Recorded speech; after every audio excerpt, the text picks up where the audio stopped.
नमस्कार बच्चा लोगों, बहुत सही होंगे और लेक्चर 1 और लेक्चर 2 देख कर बैठे होंगे। घूमते फिरते नहीं आए होंगे कि देखते हैं आज क्या पढ़ा रहे हैं। वैसे नहीं, जो लोग सीरियसली एस्पायर कर रहे हैं नीट के लिए, वैसे तो ये टॉपिक जेई में भी है तो जेई वाले भी देखो, कोई दिक्कत नहीं है। लेकिन मेनली जो नीट वाले जो बच्चे हैं, अगर वो लगातार देख रहे हैं तो वीडियो 1 और वीडियो 2 यानी कि जो लेक्चर 1 और लेक्चर 2 को देखने के बाद ये देखोगे ज़्यादा आपको बढ़िया लगेगा। तो क्या रिक्वायरमेंट है अभी तक की रिक्वायरमेंट है कि student must be ideally prepared with all the colours of the precipitate and the precipitates property, कि वो कौन से एसिड में घुलेगा, बेस में घुलेगा, कौन से रिएजेंट में घुलेगा। ठीक है ना। नहीं तो इस वीडियो को देखने के पहले, इस लेक्चर को देखने के पहले फटाफट उसको रिवाइज कर लो और कोशिश करो नोट्स लिख के करो, है ना। ऐसे नहीं कि आप हर बार लेक्चर ही देख रहे हो। तो हर बार लेक्चर देखने से हो सकता है मेरा ये फ़ायदा हो कि हाँ भाई खूब सारे व्यूज़ आ रहे हैं, मज़ा आ गया इस बार तो, लेकिन वो आपका फ़ायदा नहीं हो उसके अंदर। आपका फ़ायदा है नोट्स लिखकर उसको पढ़ो और फिर लेक्चर को तभी देखो जब आपको नोट्स में कुछ कन्फ्यूजन हो। अगर नोट्स ढंग से लिखे हुए हैं तो आपको मेहनत कम करनी पड़ेगी, राइट। तो try to write the notes properly, ठीक है ना। करते हैं स्टार्ट फिर। तो आज का टॉपिक क्या है बेटा, सॉल्ट एनालिसिस थर्ड में आज का टॉपिक है टेस्ट ऑफ एनाइंस। एनाइंस के टेस्ट, एनाइंस बेटा खूब सारे हैं और बेटा अभी तक जो है ना अपने को समय से लग रहा है, because we are trying to create the theory from the basics. Basics से हम उठा रहे हैं तो समय लगेगा। एक बार ये एनाइंस हो गए तो फिर समय नहीं लगेगा, ठीक है ना। फिर कैटाइंस के अंदर तो वही वाली बात रिपीट होंगी, पीपीटी इसमें घुलेगा उसमें घुलेगा, ठीक है ना। कैटाइंस के अंदर तो है ही प्रेसिपिटेट का खेल, पूरा खेल प्रेसिपिटेट का है। तो इसलिए ध्यान रखो, एनाइंस के अंदर एनाइंस खूब सारे होते हैं, लेकिन हमारे सिलेबस में कौन से हैं, कार्बोनेट, सल्फाइड, नाइट्राइट, ये तीन हैं। ये कार्बोनेट है, ध्यान देना नाम, सल्फाइड आई डी ई ड ड ड ड ड ड डम डम डिगा डिगा, राइट। तो सल्फाइड है, NO2 माइनस यानी नाइट्राइट है, Cl minus chloride, bromide, iodide, nitrate, और ये सल्फेट है। मैंने क्लासिफिकेशन जो बताया था वो क्लासिफिकेशन ये था कि ये ग्रुप ए को बिलोंग करते थे, ये ए को बिलोंग करते थे, सब ग्रुप 1 है। ये ए को बिलोंग करते हैं लेकिन सब ग्रुप 2 है।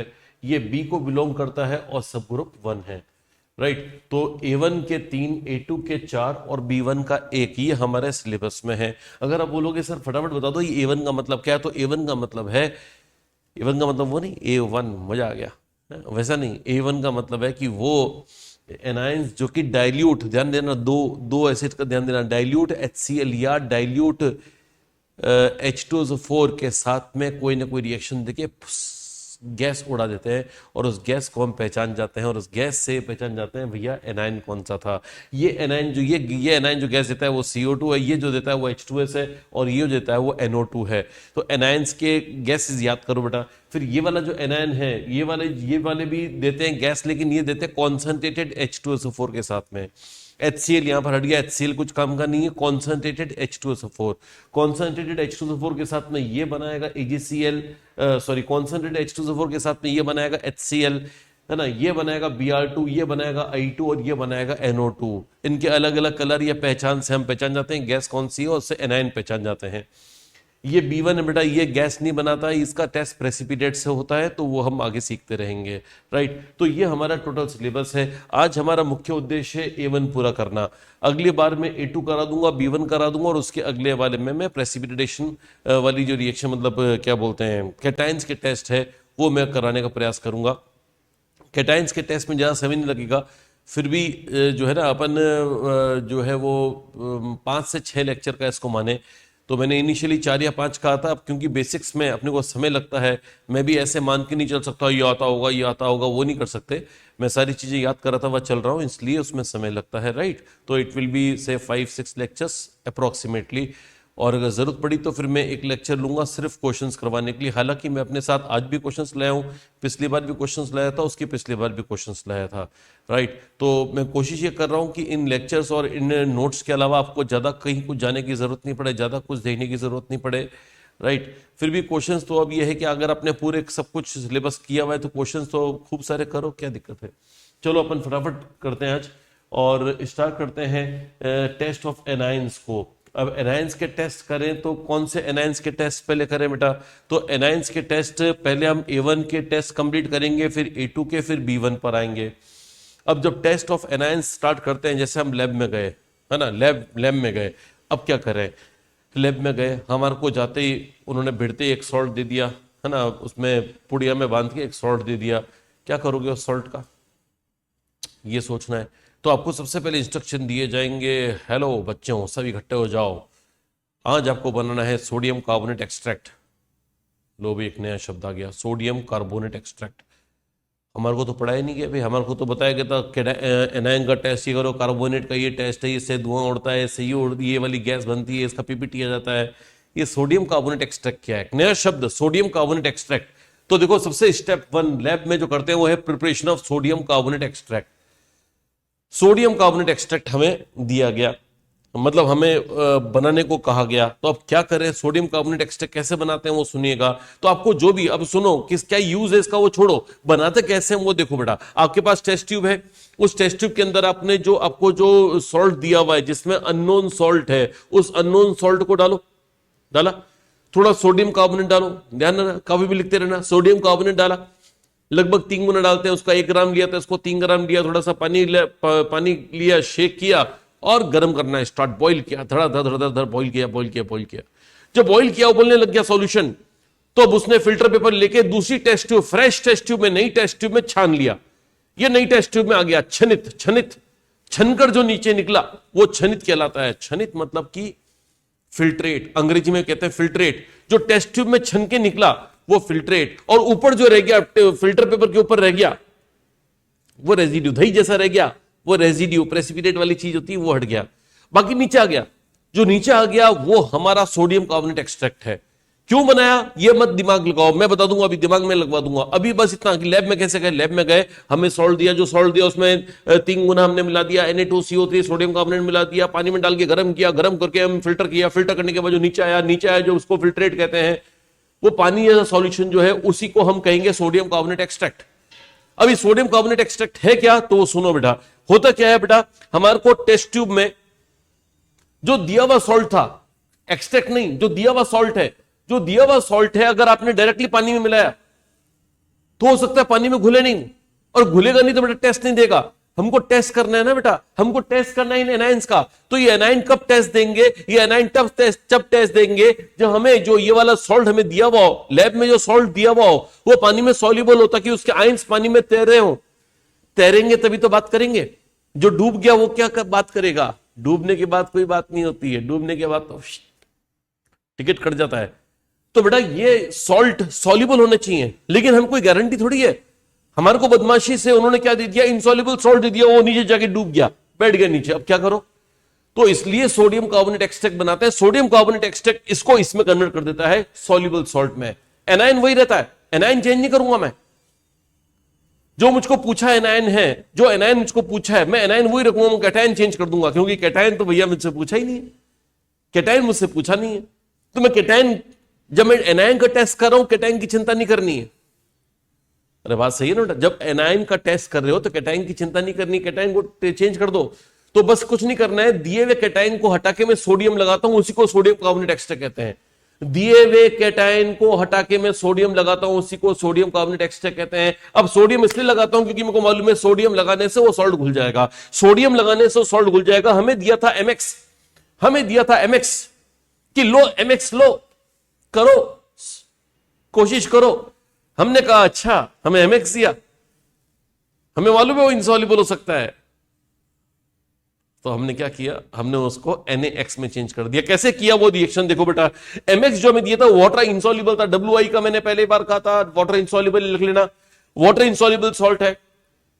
मैंने सोडियम कार्बोनेट के साथ में पानी मिला के बॉइल किया, सोडियम कार्बोनेट इसका लगभग 3 गुना, पानी थोड़ा सा डाल दो अंदाजे से, आधी टेस्ट ट्यूब भर जाए, और बॉइल कर लो। बॉइल करने के बाद NaX मिलेगा, ये Na इस X के साथ क्या बना लेगा बेटा, NaX। और NaX कैसा होता है, वाटर सॉल्युबल होता है।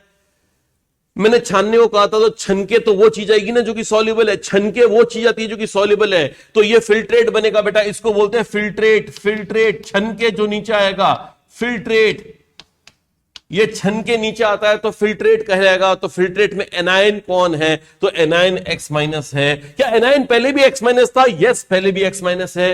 तो मैंने गड़बड़ी नहीं कर दी बेटा, मेरे पास अब जो X माइनस है वो सॉल्युबल फॉर्म में आ चुका है, अब मैं आगे टेस्ट कर सकता हूं, अब मैं आगे टेस्ट कर सकता हूं। फॉर एग्जाम्पल कार्बोनेट को टेस्ट करना है तो बताओ मेरे साथ साथ बोलो, कार्बोनेट आयन का टेस्ट करना है तो सोडियम कार्बोनेट एक्सट्रैक्ट बनाओगे और डायरेक्ट टेस्ट करोगे।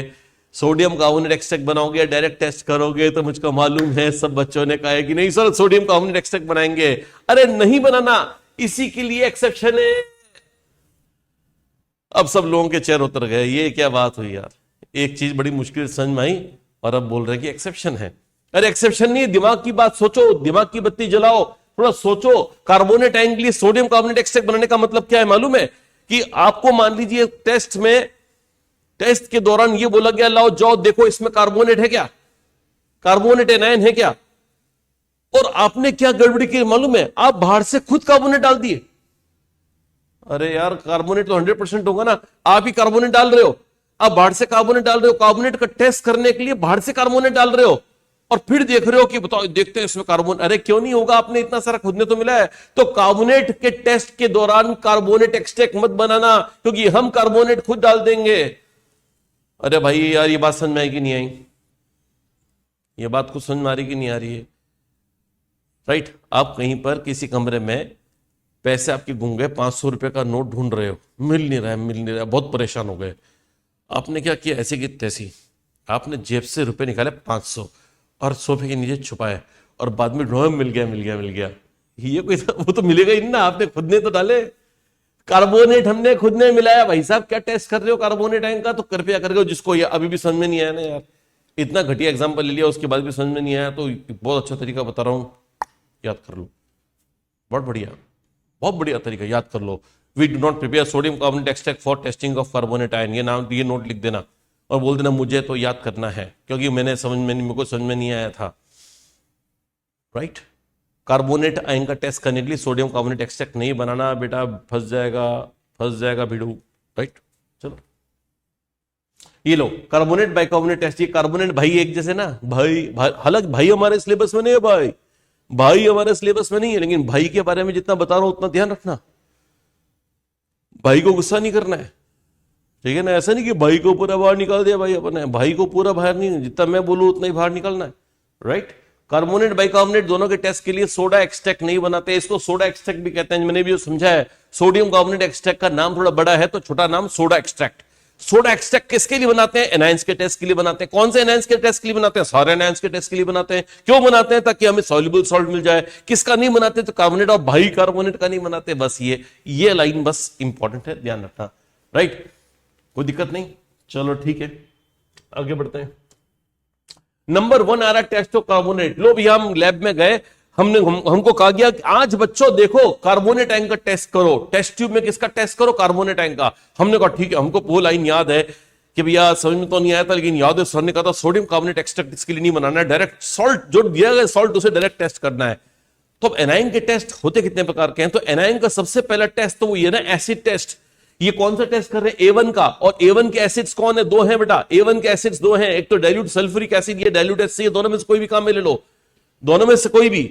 ऐसे नहीं कि दोनों एक के बाद एक डालने वाले तो भाई 2 एसिड लेने, नहीं, कोई एक एसिड ले लो तो वो कहलाता है एसिड टेस्ट। उससे कोई ना कोई गैस निकलेगी, उस गैस से आप पहचान जाओगे गैस कौन सी है, तो एनायन पहचान जाओगे। ये तरीका होता है, उसको बोलते हैं एसिड का टेस्ट, एसिड से किया गया टेस्ट। इसी प्रकार से पीपीटी टेस्ट भी होते हैं, रिडॉक्स भी होते हैं, अदर स्पेशल भी होते हैं।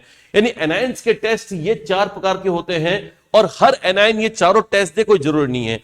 हर एनायन जितने भी A1 A2 के एनायन है वो एसिड के साथ में रिएक्ट जरूर करेगा और कोई ना कोई गैस जरूर बनाएगा। हमें बेसिकली वहीं से देखना है। नीट के लिए तो खासतौर पे वही इंपॉर्टेंट है। फिर नीट के लिए और मेरे को थोड़ा लगता है कि इसके अलावा थोड़ा पीपीटी टेस्ट भी इंपॉर्टेंट है। अगर ये दोनों भी ढंग से किए हुए खलास, सब कुछ खलास, एकदम बिंदास हो जाएगा। तो अब यह है एसिड टेस्ट। एसिड टेस्ट क्या है भैया? तो एसिड टेस्ट आ रहा है कि कार्बोनेट आयन जो हमें दिया हुआ है, सॉल्ट दिया हुआ है, अगर वो सॉल्ट वाकई में कार्बोनेट है, अगर है कार्बोनेट, हमें नहीं मालूम कि है कि नहीं है, तो जैसे मैं HCl या H2SO4 बनाऊंगा CO2 गैस मिलेगी।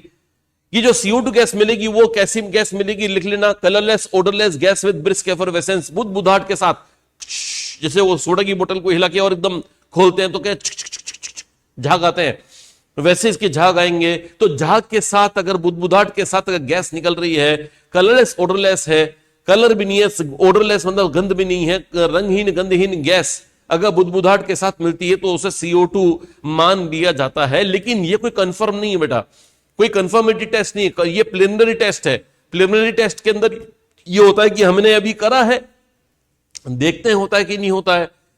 अरे भाई सही है ना भाई, किसी इंसान के तलाश में अगर पुलिस होती है तो उसका स्केच होता है उनके पास, तो उनको ये तो है ना कि वो स्केच से मिलते जुलते हर किसी को पकड़ लेंगे।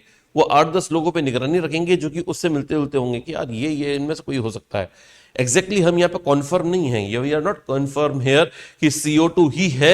उसको चेक करना है तो चेक करने का तरीका क्या है वो देखो बेटा। अगर CO2 लाइम वाटर में पास किया रहे भैया, CO2 क्या है, ये एसिड है। आप जानते हो बेटा ये P ब्लॉक की है गैस, तो P ब्लॉक गैस मैक्सिमम कैसी होती है, एसिडिक गैस है। और एसिड को क्या पसंद है, तो एसिड को बेस पसंद है, एसिड को बेस पसंद है। और बेस हमने कौन सा लिया, लाइम वाटर। क्यों लिया लाइम वाटर, क्योंकि मैं जानता हूं CO2 लाइम वाटर से रिएक्शन करके और एसिड बेस रिएक्शन से बनता है सॉल्ट, और वो सॉल्ट होता है कैल्शियम कार्बोनेट। और लास्ट टाइम पे बताया था मैंने, सारे कार्बोनेट इनसॉल्युबल होते हैं और कैल्शियम कार्बोनेट और बेरियम कार्बोनेट भी इनसॉल्युबल होते हैं, और ये व्हाइट पीपीटी देते हैं। लैब में उस व्हाइट को एकदम मिल्कीनेस जैसा ऑब्जर्व करने के कारण हम कह देते हैं मिल्की। यानी CO2 की पहचान क्या होगी, अगर वो गैस वाकई में CO2 है तो लाइम वाटर या बेराइट वाटर को कैसे कर देगा, मिल्की। अगर आप बोलोगे सर लाइम वाटर क्या है तो COH whole twice, baryta water क्या है तो BaOH होल ट्वाइस, इनको कैसे कर देगा, तो जवाब है मिल्की कर देगा। मिल्की क्यों कर देगा, तो व्हाइट को मिल्की कहते हैं, मैं क्या करूं। अगर आप बोलोगे सर ये मिल्की है तो ये मिल्की अगर आ गया एग्जाम में, अगर सॉरी मिल्की अगर आ गया टेस्ट ट्यूब में, तो क्या कंफर्म है कि CaCO3 है। हाँ ये दिक्कत है, वो CaCO3 BaCO3 कोई भी हो सकता है, कोई दूसरा भी हो सकता है। और कंफर्म करना है, और कंफर्म करना है तो ये है कि लास्ट टाइम पे बताया था carbonates are soluble in excess CO2। अगर इसमें एक्सेस CO2 मिला दी जाए, CO2 खूब सारी पास करवा दी जाए, तो भाई बन जाता है। रे भाई CO2 कार्बोनेट के साथ भाई बना लेता है, और भाई बहुत मिलनसार होते हैं, याद है ना बेटा, भाई मिलनसार होते हैं, ये दोनों भाई मिलनसार हैं। ये डिसॉल्व हो जाएंगे, ये डिसॉल्व हो जाएंगे। तो इसका मतलब ये हो गया कि कार्बोनेट और कार्बोनेट जो है वो मिल्की होते हैं। Calcium bicarbonate, barium bicarbonate milky solution बनाएगा, मिल्कीनेस नजर आएगी, और एक्सेस CO2 पास करते मिल्कीनेस गायब हो जाएगी, बिकॉज बाइकार्बोनेट बन चुके हैं, भाई कार्बोनेट बन चुके हैं भाई। ये देखो ऐसा कुछ होगा। ये टर्बिडिटी दिख रही है आपको, टर्बिडिटी ये अनक्लियर है, दही जैसा है, ये दही जैसा है, और ये पानी जैसा है। ये दही जैसा है, this is dahi like and this is pani like. तो dahi is converting it to pani upon adding excess CO2, यूं समझ लो आप। Dahi is converting it to pani like cheez on adding excess CO2। That is how the carbonates dissolve when they form bicarbonates in excess of CO2। चलिए PPT test. तो पहला test हमारा कौन सा हुआ बेटा, कार्बोनेट के लिए। क्या याद रखोगे कार्बोनेट के लिए, कि जो आपको दिमाग में याद रखना है वैसे याद रखना है। कार्बोनेट के लिए सर ने बताया सबसे पहले हम उसमें ग्रुप रीजन ऐड करेंगे, dilute HCl dilute H2SO4 add करेंगे, तो बुद्धाट के साथ गैस निकलेगी जो कि कलरलेस ओडरलेस गैस होगी, वो लाइम वाटर को मिल्की कर देगी। और एक्सेस में पास कर दिया तो मिल्कीनेस डिसअपीयर हो जाएगी, एक्सेस में पास कर दिया तो मिल्कीनेस डिसअपीयर हो जाएगी। ये बात ध्यान रखना, ये वाली बात ध्यान रखना। एक बात और ध्यान रखो बेटा कि ये वाली सेम हमारे सिलेबस में नहीं है, हमारे सिलेबस में नहीं है, लेकिन आपको बता देता हूं, ये बता देता हूं, ये जो सेम रिएक्शन है, ये सेम रिएक्शन है, ये SO2 भी देता है, SO2 भी सेम रिएक्शन देता है, सेम रिएक्शन बाय SO2। थोड़ा सोचो बेटा, अगर SO2 यहां पर होता तो लाइम वाटर के साथ मिल्की इसलिए करता क्योंकि वो CaSO3 बनाता, वो भी व्हाइट होता है, BaSO3 बनाता, वो भी व्हाइट होता है। यानी क्या ध्यान रखोगे, लाइम वाटर के साथ रिएक्शन करने वाली, आज मैंने दो गैसेस बता दिया आपको, CO2 भी मिल्की बनाती है और SO2 भी मिल्की बनाती है। तो इसका मतलब ये हो गया कि अगर आपके पास लाइम वाटर है या बेराइटा वाटर है और आपने CO2 गैस पास करी तो मिल्की होगा, और अगर आपने SO2 गैस पास करी तो भी मिल्की ही होगा। ये अपनी कॉपी में लिख देना बेटा, काम की चीज है, ये अपनी कॉपी में लिख देना बेटा, काम की चीज है। CO2 SO2 में ये सिमिलरिटी है कि दोनों लाइम वाटर को मिल्की पास करते हैं। और उसके आगे वाली भी चीज कि भाई बनते हैं, दोनों के भाई बनते हैं। अगर मिल्कीनेस में CO2 एक्सेस में पास करोगे, CO2 एक्सेस में पास करोगे तो क्लियर सॉल्यूशन मिल रहा था, मालूम है। और अगर SO2 होने पर, अगर SO2 से मिल्की हुआ है तो SO2 एक्सेस में पास करोगे, अगर SO2 एक्सेस में पास करोगे तो भी क्लियर मिलेगा। यानी ये भाई भी दोनों के बनते हैं। अरे भाई सुना है तो क्या याद रखोगे, CO2 turns lime water milky and when passed in excess milkiness disappear. CO2 turns lime water milky and when passed in excess milkiness disappear. SO2 also give the same reaction. SO2 turns lime water milky and when passed in excess milkiness disappear. सही है बेटा। तो इसका मतलब CO2 SO2 में बहुत similarity आ गई। तो लैब में डिस्टिंग्विश कैसे करते हैं वो समझने का प्रयास करना बेटा। लैब में डिस्टिंग्विश कैसे करते हैं वो मैं बताता हूं आपको। लैब में डिस्टिंग्विश कैसे करते हैं इसके लिए अपने को ऐड करना पड़ेगा, स्लाइड ऐड करनी पड़ेगी।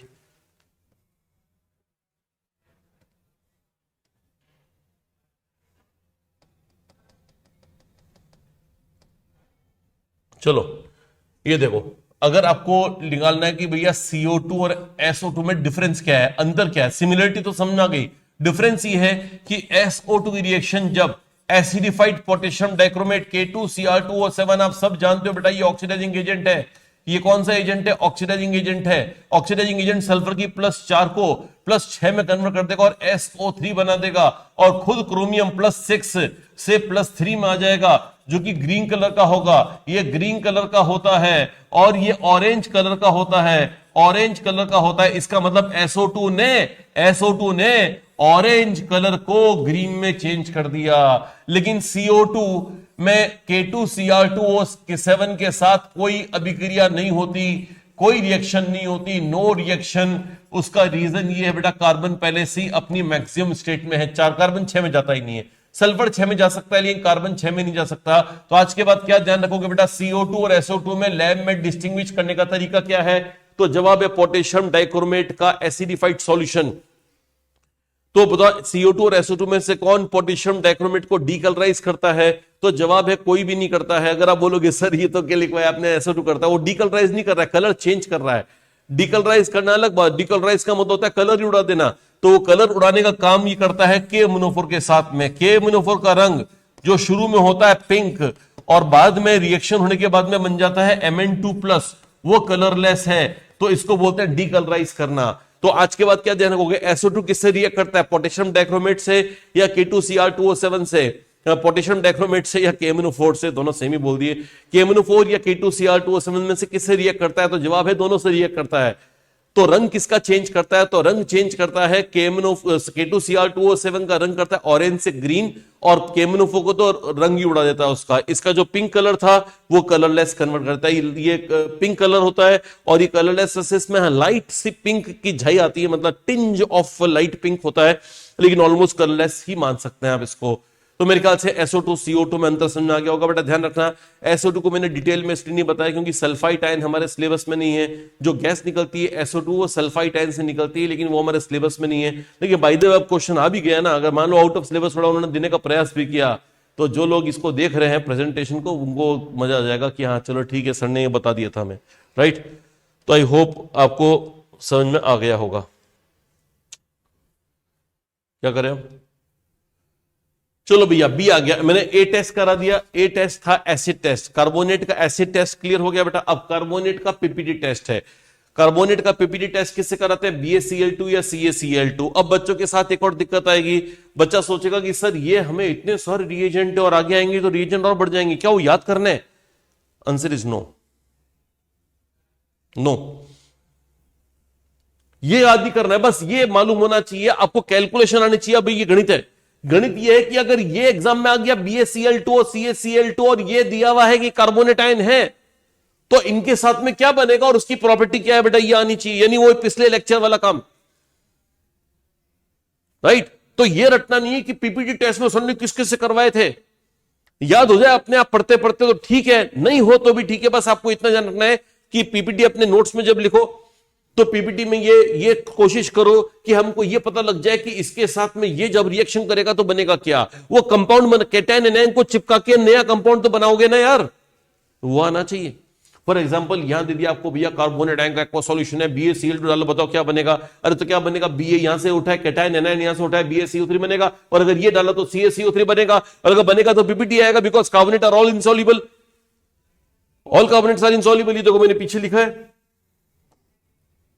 Note, all carbonates are water insoluble except first and ammonium. और ऐसी बात नहीं कि आज लिखा है, मैंने पिछली बार ही बता दिया था, याद करवा दिया था। फिर भी कोई बिना प्रिपरेशन करे यहां पर बैठा है तो फिर वो उसकी जिम्मेदारी है। इंसॉल्युबल है ये, किसमें इंसॉल्युबल है? तो इंसॉल्युबल पानी में इंसॉल्युबल है। CO2 एक्सेस पास करेंगे तो ये घुल जाएगा क्या? तो CO2 एक्सेस में घुल जाएगा, मैंने कहा था। अरे CO2 एक्सेस में देखो ये CO2 में घुल जाएगा, भाई बन जाएगा इसका, भाई कार्बोनेट बन जाएगा भाई। मैंने कहा था पीपीटी जनरली HCl और HNO3 में डिसॉल्व हो जाते हैं, याद है? पीपीटी जनरली एक बेरियम सल्फेट को छोड़ दो और एक HGS को छोड़ दो तो HCl और HNO3 में हर कोई घुल जाता है। तो ये इन्होंने कोई गुना थोड़ी ना कि ये भी घुलेंगे, ये तो कोई लिखा हुआ है सॉल्युबल इन HCl HNO3। एक नया हीरो आ गया, अब एसिडिक एसिड, इसमें भी घुलेगा ये। अब बोलोगे सर ये तो आप हर बार नया नया ऐड करते जा रहे हो, पिछली बार आपने क्या बताया था, बोला था कि याद करने की जरूरत नहीं पड़ेगी और अब याद करवा रहे हो। याद नहीं, आप खुद अपने आप बनाओ। मैं बताता हूं खुद अपने आप कैसे सोचते हैं।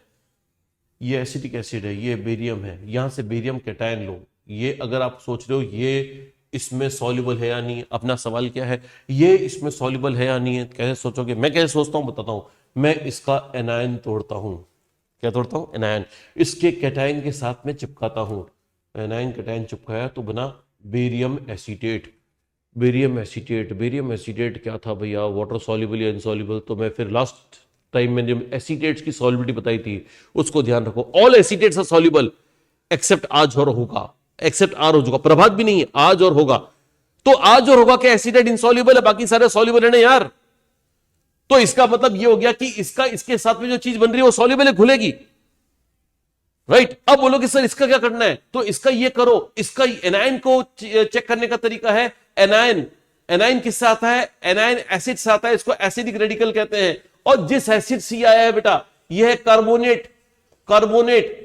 अगर आपको ये पता करना है कौन से एसिड सी आया है तो इसमें H+ चिपका दो और H+ चिपका के बताओ कौन से एसिड से आया है, तो इसमें H2CO3 कार्बोनिक एसिड से आया है। कौन से एसिड से आया? कार्बोनिक एसिड से आया है। अब फटाफट देखो एक खास बात, जो ये जो CO2 है, CH3COH है, CH3COH है, ये स्ट्रॉन्गर एसिड है एज कंपेयर टू H2CO3। ये H2, अरे यार क्या कर रहा हूं, H2CO3 ये स्ट्रॉन्ग एसिड है, ये स्ट्रॉन्ग एसिड है, ये वीक एसिड है। अगर आप बोलोगे नहीं सर गलत बोल रहे हो, ये दोनों ही वीक एसिड्स हैं। अरे दोनों वीक है, वीक तो है। अरे दोनों गरीब है, लेकिन एक कम गरीब है, एक थोड़ा ज्यादा गरीब है। ये बेचारा गरीब है, ओनली गरीब है, ये बहुत ज्यादा गरीब है। वेरी वीक एसिड, बहुत अति दुर्बल अम्ल। ये दुर्बल अम्ल है, ये अति दुर्बल अम्ल है। अति कर दी इसने, किसने अति कर दी भैया? ये कार्बोनिक एसिड। तो इसका मतलब मैं ये क्या बताना चाहता हूं कि इसके अंदर जो एसिड छुपा हुआ है वो वीक है और हमेशा स्ट्रॉन्ग वीक को लात मार के बाहर निकालता है, हमेशा स्ट्रॉन्ग वीक को बाहर लात मार के निकालता है। तो यहां पर कौन किसको लात मारेगा? तो देखो बेटा, जैसे एसिडिक एसिड इसमें जाएगा, एसिडिक एसिड इसमें जाएगा, बोलेगा मैं तुझसे ज्यादा स्ट्रॉन्ग हूं। किससे बात कर रहा है? एसिडिक एसिड बात कर रहा है इसके एसिड से, H2CO3 से। बोल रहा मैं स्ट्रॉन्ग हूं, मैं आऊंगा तू बाहर निकलेगा, लात मार के बाहर निकाल देगा उसको, इसलिए घुल जाएगा। लात मार के बाहर निकाल देगा इसलिए एसिटिक एसिड में घुल जाएगा। तो इसका मतलब एसिड चेक करते हैं। अगर आप बोलोगे सर ये इसमें ये चेक करने का तरीका बताओ, तो ये चेक करने का तरीका है कि ये बेरियम है और यहां पे Cl है, BaCl2, BaCl2 तो वाटर सॉल्युबल होता है ना बेटा, वाटर सॉल्युबल हो गया तो घुल जाएगा। तो आप हमेशा रटो मत, है ना। पिछली बार तो मैंने HCl HNO3 आपको इसलिए बता दिया था क्योंकि मैं जानता हूं मैक्सिमम जो पीपीटी होते हैं उन दोनों में घुल ही जाते हैं। एसिडिक एसिड से हमको बार बार देखना पड़ेगा, है ना, थोड़ा सोचना पड़ेगा उसके बारे में, और ज्यादा नहीं सोचना है, मैं जितना बताऊंगा उतना सफिशिएंट है। अब वो लास्ट में जाके ये होता है कि भैया कुछ लोगों को ये मुश्किल होती है, तो ये ध्यान रखो, फिर तो याद रखो कि भैया ये किसमें सॉल्युबल होता है, किसमें सॉल्युबल नहीं होता है। ठीक है ना बेटा, तो ये मैंने बता दिया ये वाला। अब देखो लेड नाइट्रेट या लेड एसीटेट, लेड नाइट्रेट या लेड एसीटेट के साथ में कार्बोनेट का कौन सा पीपीटी टेस्ट आ रहा है? पीपीटी टेस्ट एक और, एक तो मैंने करवा दिया, एक और है। अब बनेगा इसका कैटायन, इसका एनायन जुड़ के PbCO3, PbCO3 पीपीटी आएगा क्या? तो पीपीटी आएगा क्या? इनका पीपीटी तो आया था, लेकिन कौन से रंग का आया था भैया? मैंने लिखा नहीं रंग, ये दोनों व्हाइट है, WP, ये WP। अपनी कॉपी में व्हाइट प्रेसिपिटेट लिख देना बेटा, मैं तो WP काम चला रहा हूं क्योंकि मैं जानता हूं आप समझ जाओगे, लेकिन बाद में नहीं समझोगे, अभी लिख देना व्हाइट प्रेसिपिटेट साथ साथ। और अगर ये अब आपको ये लग रहा हो कि सर बहुत सारे पीपीटी याद करवा रहे हो सर, तो बेटा पिछली बार का लेक्चर देखो, कोई पीपीटी याद नहीं करना है, बहुत कम करने से भी काम चल जाता है। तो मैंने पिछली बार वो काम चलने वाली चीज बता दी थी बेटा, वो उससे चलो, राइट, हो गया, ठीक है। लेड कार्बोनेट बन गया भाई। लेड कार्बोनेट भी कैसा पीपीटी है? तो लेड कार्बोनेट में डी ब्लॉक का कोई भी नहीं है, ना कैटायन है ना एनायन है, तो और कोई एक्सेप्शन में भी नहीं है, तो इसका मतलब ये व्हाइट पीपीटी है। और आपको एक बहुत जोरदार बात बताता हूँ बेटा, कार्बोनेट है ना, कार्बोनेट, कम से कम हमारे लैब में जितने भी कार्बोनेट्स हमारे काम आएंगे, दूर दूर तक जो भी पीपीटी आएगा कार्बोनेट का हमेशा सफेद आएगा। हमेशा कार्बोनेट का पीपीटी आ गया हमेशा सफेद आएगा। 3 ऐसे पीपीटी होते हैं, 3 ऐसे पीपीटी होते हैं जो कि धोखा देते हैं बेटा, जो कि धोखा देते हैं। और वो धोखा देने वाले पीपीटी ये रहे बेटा, एक तो ये है 3HGO.HgCO3, ये होता है रेड ब्राउन, जिस रंग से इसको लिखा हुआ है वही इसका रंग है, 3HGO.HgCO3, ये रेड ब्राउन है। हालांकि इसमें डी ब्लॉक है, लेकिन मैंने तो ऐलान कर दिया था कि बेटा चाहे डी ब्लॉक का कोई कार्बोनेट आ गया मतलब समझ जाओ व्हाइट कलर, लेकिन ये 3 हैं चूंकि व्हाइट रंग के नहीं होते हैं। मर्क्यूरी कार्बोनेट कौन सा वाला, बेसिक मर्क्यूरी कार्बोनेट। अगर आप बोलोगे सर ये क्या नाम है, बेसिक मर्क्यूरी कार्बोनेट, बेटा ये कंपाउंड बेस होता है, HgO बेस होता है, और बेस के साथ में HgCO3 तो इसको बोलते हैं बेसिक मर्क्यूरी कार्बोनेट, जिसका formula 3HGO.HgCO3 which is red brown in colour. ये पीपीटी का कलर रेड ब्राउन है। और दूसरा वाला ये वाला है CuCO3.COOH, इसमें भी ये बेस रहा CuOH, ये बेसिक कंपाउंड है, तो ये कहलाता है बेसिक कॉपर कार्बोनेट। ये कौन से रंग का है, तो जिससे इसको लिखा हुआ है वही रंग का है, ग्रीन कलर का है। और ये वाला पीले रंग का है Hg2CO3, Hg2CO3, Hg2CO3 जो है वो है राइट, Hg2CO3 जो है वो पीले रंग का है, Hg2CO3 पीले रंग का है। तो क्या याद रखोगे, सर ने लिखवाया कार्बोनेट व्हाइट पीपीटी होते हैं, लेकिन 3 कार्बोनेट है। और खास बात बेटा ये है कि ये 3 हमारे कहीं काम नहीं आएंगे, 3 कहीं काम नहीं आएंगे, हमारे काम जो भी आएंगे वो सारे व्हाइट पीपीटी होंगे, ये मेरे को पहले से ही मालूम है। फिर भी अगर आप बोलोगे सर याद क्या रखना है आप, तो ये बताओ, तो बेटा याद 2 रख लेना, एक तो 3HGO.HgCO3 रेड ब्राउन, और एक CuOH.CuCO3 ये वाला जो पीपीटी है वो ग्रीन पीपीटी है। वो ध्यान रखना, ग्रीन और रेड ब्राउन ये 2 पीपीटी याद रख लो, ये कार्बोनेट कलर कार्बोनेट्स होते हैं। बाकी सारे पीपीटी जो कलर कार्बोनेट्स के आएंगे वो व्हाइट होंगे, बस इतना ध्यान रख लो, आपका काम चल जाएगा, बहुत बढ़िया चल जाएगा। राइट, चले आगे बेटा।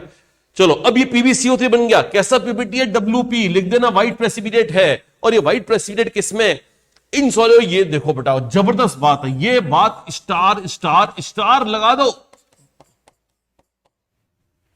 क्योंकि मैं बहुत ज्यादा एग्जांपल ऐसे नहीं दे पाऊंगा आपको कि देखो HCl में नहीं घुल रहा है। HCl में हर कोई घुलता है बेटा, अगर ये नहीं घुला है तो इसलिए नहीं घुला है क्योंकि ये लेड और ये क्लोरीन मिलके क्या बना रहे हैं, PbCl2। और आज होगा प्रभात के क्लोराइड, लास्ट टाइम में बताया था इनसॉल्युबल है। अरे हेलो, खोल के देख लो कॉपी, पन्ने पलटो, और जो पन्ने पलट रहे हैं ना बेटा वो माफी मांग लेना खुद से कि आज पन्ने पलटे, अगली बार पलटने की जरूरत नहीं पड़नी चाहिए बेटा। ऐसे याद करो पहले वालों को, आज जो का प्रभात के क्लोराइड इंसॉल्युबल थे, तो बेटा ये जो इंसॉल्युबल, ये इंसॉल्युबल है। और अब मैं बोल रहा हूं सॉल्युबल HCl में होने के लिए तो नया चीज भी तो सॉल्युबल होना चाहिए बेटा। तो इंसॉल्युबल चीज सॉल्युबल तब होगी जब कुछ नया ऐसा बनेगा जो कि सॉल्युबल हो जाए। इंसॉल्युबल चीज सॉल्युबल तब बनेगी जब नया कुछ ऐसा हो कि सॉल्युबल बन जाए। इंसॉल्युबल चीज सॉल्युबल में तब कन्वर्ट होगी जब नया कुछ ऐसा बने कि सॉल्युबल बन जाए। राइट, लेकिन नया जो बन रहा है वो PbCl2 बन रहा है, वो इंसॉल्युबल है। तो I am sorry, this will not be soluble guys, guys I am sorry. HNO3 में सॉल्युबल है क्या, तो लेड नाइट्रेट बन रहा है, सॉल्युबल है, लेड नाइट्रेट सॉल्युबल है। Okay, acidic acid, acidic acid में ये एसिडिक एसिड, ये एसीटेट आयन, ये लेड, लेड एसिडेट सॉल्युबल है। ऑल एसिडेट्स आर सॉल्युबल एक्सेप्ट आर्जन होगा, प्रभात को तो मैंने बाहर निकाल दिया था, इसका मतलब वो सॉल्युबल होगा। लेड एसिडेट सॉल्युबल है, तो ये लेड एसिडेट, ये लेड एसिडेट सॉल्युबल है, तो एसिडिक एसिड में सॉल्युबल है। ओ हेलो, सुना है, सॉल्युबल इन एक्सेस NaOH, ये समझाना पड़ेगा यार, ये समझाना पड़ेगा। जगह है क्या, जगह है। तो PbCO3 अपने पास है, PbCO3 और NaOH में सॉल्युबिलिटी देख रहे हैं, ये समझाना पड़ेगा। वैसे तो याद कर लेना, फिर भी देखो PbOH, ये देखो PbOH बना।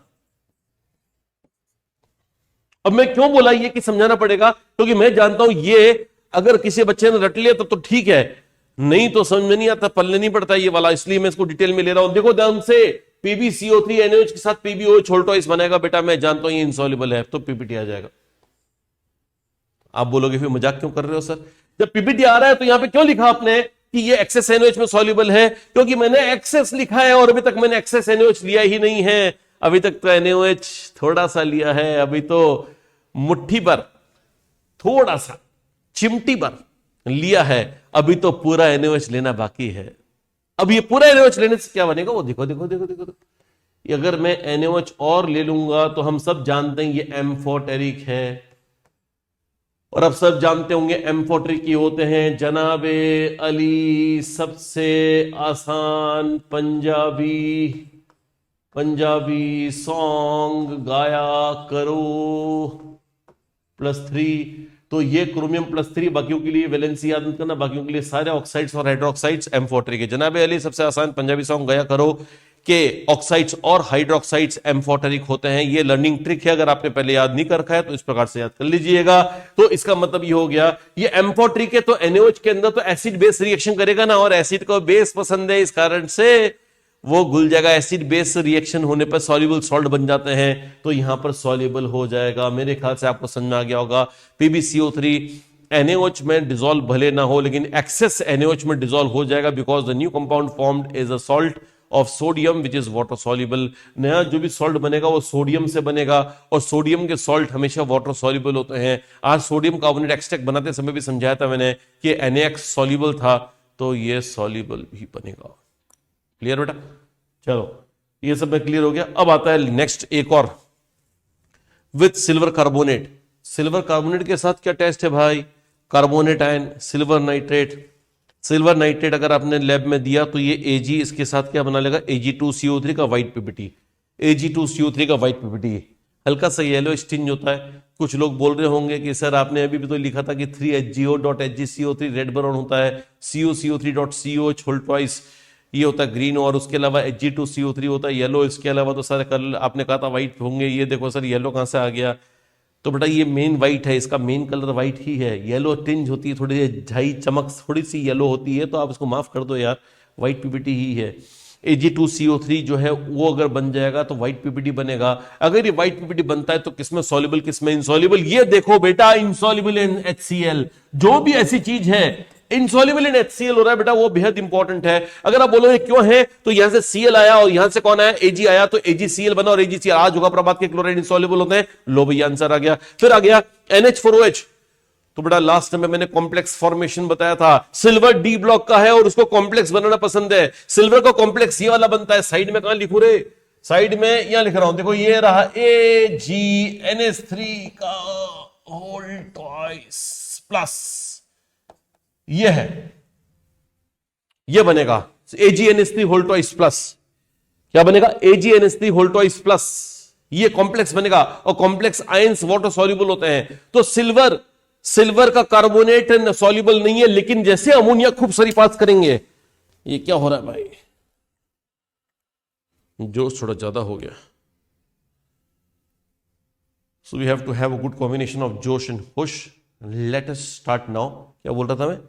कि सिल्वर कार्बोनेट इनसॉल्युबल होता है, लेकिन अगर अमोनिया खूब सारा मिला दिया, अमोनियम हाइड्रोक्साइड मिला दिया, तो कॉम्प्लेक्स बन जाएगा। सिल्वर को कॉम्प्लेक्स बनाना पसंद है भाई, तो सिल्वर का कॉम्प्लेक्स बनता है AgNH3 होल ट्वाइस प्लस, और वो वाटर सॉल्युबल है।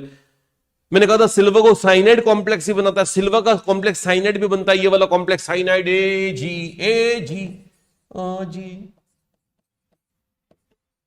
साइनाइड, सिल्वर साइनाइड कॉम्प्लेक्स ही बनता है, ये भी वाटर सॉल्युबल होता है। लेकिन इस कॉम्प्लेक्स को बनाने के लिए हमें बाहर से क्या मिलाना पड़ेगा? तो आंसर है साइनाइड। तो इसमें साइनाइड खूब सारा मिला दो, ये देखो एक्सेस KCN, खूब सारा साइनाइड मिला दिया। थोड़ा सा ऐसा नहीं कि थोड़ा टेस्ट करते करते टेस्ट कर ले बेटा। साइनाइड के लिए जो दुनिया की बेहतरीन किताब है ना, वोगेल्स को खोलोगे तो जैसे ही उसमें खोलोगे तो हर जगह जैसे साइनाइड को यूज करोगे ना, नीचे प्रिकॉशन लिखा हुआ आएगा कि लैब के अंदर इसको बहुत सावधानी पूर्वक यूज करना चाहिए, बिकॉज ये पॉइजनस होता है, राइट? तो बहुत डेंजरस कंपाउंड है बेटा। तो एनीवेज ध्यान रखना कि KCN, एक्सेस KCN में ये सॉल्युबल होता है। सिल्वर की कॉम्प्लेक्स एक्सेस KGN, सिल्वर का जो कंपाउंड होता है एक्सेस KCN में डिसॉल्व हो जाता है, because of formation of silver complex, cyanide complex of silver, right? चलो सिल्वर की सॉल्बिलिटी इनसॉल्बिलिटी समझ में आ गई बेटा? चलो समझ में आ गया है तो लो क्वेश्चन आ गया। मैंने कहा ना क्वेश्चन साथ साथ में लाया हूं मैं आज, मजा आएंगे। सॉल्ट एक्स से डाइल्यूट सल्फ्यूरिक एसिड। अब डाइल्यूट सल्फ्यूरिक एसिड जब भी आपको एग्जाम में दे बेटा कि डाइल्यूट सल्फ्यूरिक एसिड है, समझ जाओ ये एनायन का टेस्ट चल रहा है। ये तरीका होता है बेटा, समझो इसको बात को, कि हमें डाइल्यूट सल्फ्यूरिक एसिड दिया या कॉन्सेंट्रेट सल्फ्यूरिक एसिड दिया, मतलब वो हमें एनायन के बारे में संकेत देगा। और एनायन का संकेत कैसे देगा? कोई गैस को उड़ा के संकेत देगा। ये गैस उड़ा दी उसने वाई, वाई मतलब मैं ये नहीं पूछ रहा हूं क्यों उड़ाई, अरे वाई उसका नाम है भाई, why is the name of the gas भाई। तो colourless odourless gas with brisk effervescence, और ये तो CO2 होती है भाई, लेकिन कंफर्म नहीं है बेटा, आगे कंफर्म होगा कि ये CO2, यहां तक तो CO2 मुझको लग रहा है।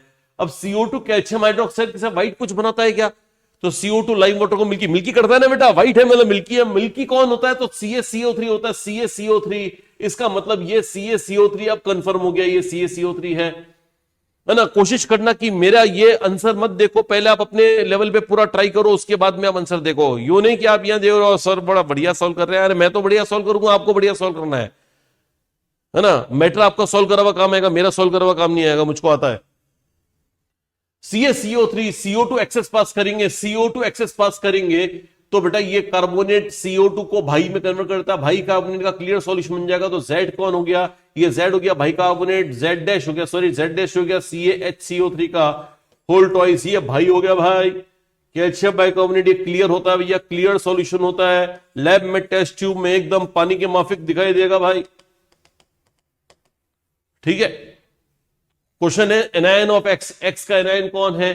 तो ये गैस, ये वाली ये रिएक्शन है बुदबुदाहट के साथ गैस देना, ये कार्बोनेट भी करते हैं बाइकार्बोनेट भी करते हैं। मैं फिर बोल रहा हूं ना, कार्बोनेट बाइकार्बोनेट कोई भी हो सकता है, लेकिन हमारे सिलेबस के हिसाब से चांसेस ये हैं, चांसेस बनते हैं कि कार्बोनेट का ही देगा, बाइकार्बोनेट हमारे सिलेबस में है नहीं, इसलिए है वैसे दोनों ही। जेड का एनायन कौन है? जेड का एनायन कौन है? कार्बोनेट, जेड का एनायन है कार्बोनेट। वाई कौन है? वाई कौन है? गैस है भैया, गैस कौन सी है? CO2, CO2। जेड डैश कौन है? जेड डैश कौन है? भाई भाई है, भाई ये भाई है CaHCO3 का होल ट्वाइस, ठीक है बेटा। चलो तो नेक्स्ट टेस्ट लेते हैं अब।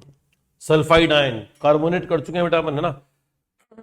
कार्बोनेट के बाद सल्फाइड आयन का टेस्ट आता है। अब सल्फाइड आयन का टेस्ट क्या है? सल्फाइड आयन भी A1 है, A1 मतलब ग्रुप सब मतलब क्लास A सब ग्रुप 1 का है, जो कि डाइल्यूट HCl या डाइल्यूट H2SO4 से टेस्ट करते हैं। सबसे पहले हम टेस्ट करें डाइल्यूट HCl डाइल्यूट H2SO4। ये क्या है? सॉल्ट, गिवन सॉल्ट है, और गिवन सॉल्ट का ये कौन सा चीज है? ये सोडियम कार्बोनेट एक्सट्रैक्ट है। मैंने कहा था एनायंस का टेस्ट हम सोडियम कार्बोनेट एक्सट्रैक्ट से करेंगे, उसमें भी सल्फाइड आयन ही तो होगा। तो सल्फाइड आयन लिख दिया है मैंने बेटा, है ना। अगर आप चाहे तो इसमें लिख देना सोडा एक्सट्रैक्ट, सोडा एक्सट्रैक्ट। लेकिन क्वेश्चंस में कभी सोडा एक्सट्रैक्ट लिखा हुआ आपको जनरली नहीं मिलेगा, वो तो हमें प्रैक्टिकल के लिए जरूरी बात है कि सोडा एक्सट्रैक्ट मालूम हो। बाकी बात आपको ये ध्यान रखना चाहिए सल्फाइड आयन है उसमें। अगर सल्फाइड आयन का टेस्ट कर रहे हो और सल्फाइड आयन वाकई में है, तो डाइल्यूट HCl या H2SO4 के साथ में रिएक्ट करते ही एक गैस बनाएगा। वो गैस जैसी सूंघोगे ना, बड़ी बेकार से बदबू आएगी बेटा। किसकी बदबू आएगी? रॉटन एग, सड़े हुए अंडे की गंध होगी, ठीक है ना। सड़े घर पे कभी अंडे सड़ाओ 10-15 दिन तक, ठीक है ना, उनको फोड़ के रख दो एक जगह पर और कुछ दिनों बाद स्मेल करो, सर घूम जाएगा पूरा, है ना। वो जो सर घुमाने वाली गैस है वो H2S है। रॉटन एग लिख रहा हूं मैं, रॉटन एग लाइक स्मेल। सड़े हुए अंडे, एक सड़ी हुई मछली भी की गंध भी होती है मालूम है, एक सड़ी हुई मछली की गंध होती है PS3 की। लिखते रहना बेटा, साथ साथ में लिखते रहना, ये बहुत यूजफुल इंफॉर्मेशन है। सड़े हुए मछली की गंध है तो PS3, सड़े हुए अंडे की गंध है तो H2S, राइट। तो H2S की सड़े हुए अंडे की गंध होती है। अब सड़े हुए अंडे की गंध क्या सफिशिएंट है क्या? अब यूं तो लैब में सफिशिएंट है, लैब में तो क्या होता है कि अंदाजा लग जाता है, फिर बाकी का काम हम लिख देते हैं कि हाँ मैंने ये भी देखा, ये बोले कुछ नहीं करा हो लेकिन लिख देते हैं। लेकिन अभी क्या है, ये यहाँ थोड़ा अलग है, यहाँ मामला अलग है, यहाँ पर आपको पूरी सावधानी बरतनी पड़ेगी, राइट। कैसे कि H2S के लिए बताना पड़ेगा कि हमने H2S देखी, हमने H2S का टेस्ट किया। अब क्या करते हैं बेटा, जैसे टेस्ट ट्यूब में हमने डाइल्यूट HCl मिला और गैस स्मेल करी, बेकार आ रही, बदबू आ रही है, H2S लगता है H2S है। फिर क्या करो, फटाफट से जाओ एक फिल्टर पेपर लेके जाओ, फिल्टर पेपर लेके जाओ। कहाँ जाओगे?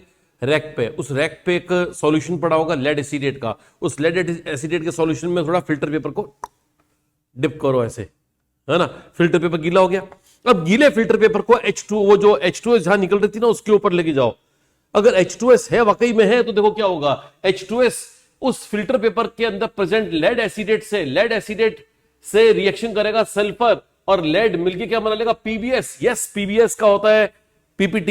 और मैंने लास्ट टाइम में बताया था सारे PPT सल्फाइड के काले होते हैं, CDS पीला होता है, कैदी पीला होता है, कैदी का सल्फाइड पीला होता है, बाकी सल्फाइड ब्लैक होता है। मैक्सिमम सल्फाइड्स की ये कहानी है बेटा, तो इसका मतलब ये हुआ कि पीबीएस अगर मिलेगा तो कौन सा पीपीटी आएगा बेटा? ब्लैक। मैंने जानबूझ के कलर नहीं लिखे क्योंकि मैं जानता हूं कि कलर हाथों हाथ आपको खुद को सोचने कौन सा होगा। अगर मैंने फिल्टर पेपर पे कैडमियम लेड एसिडेट की जगह कैडमियम एसिडेट डुबोए होता, समझ रहे हो ना बेटा आप कैसे करते हैं?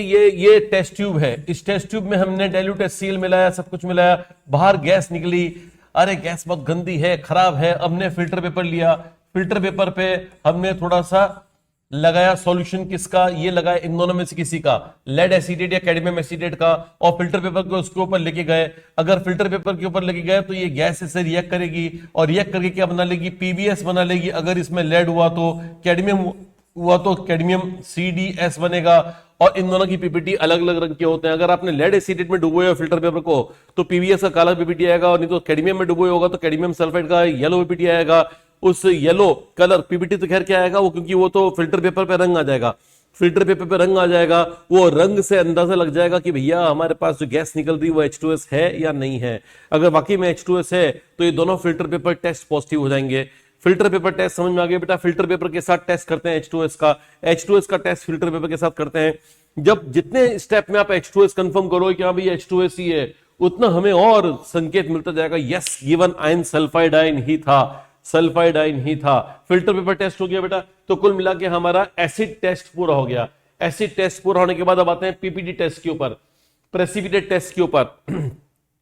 हमारा जो सल्फाइड आयन सॉल्यूशन है उसमें आ जाओ वापस। जो हमारे को शुरू में सल्फाइड आयन सॉल्यूशन दिया गया था, अगर उसका सोडा एक्सट्रैक्ट बनाया और सल्फाइड आयन सॉल्यूशन हमारे पास है तो उसकी बारी बारी से इन सबसे रिएक्शन कराओ।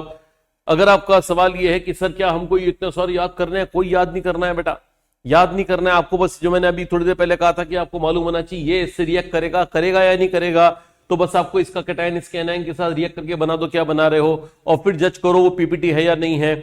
मैंने कहा था ऑल सल्फाइड सारे इंसॉल्युबल, तो ये सारे सल्फाइड इंसॉल्युबल है एक्सेप्ट फर्स्ट है अमोनियम। तो फर्स्ट है अमोनियम, इनमें कोई है नहीं, तो सारे पीपीटी है। पीपीटी है तो रंग भी होगा। और मैंने कहा था रंग इस प्रकार देखते हैं कि सल्फाइड मैक्सिमम काले होते हैं सीडी को छोड़कर। तो यहाँ पे सीडी जो है वो येलो है, बाकी सारे काले हैं बेटा।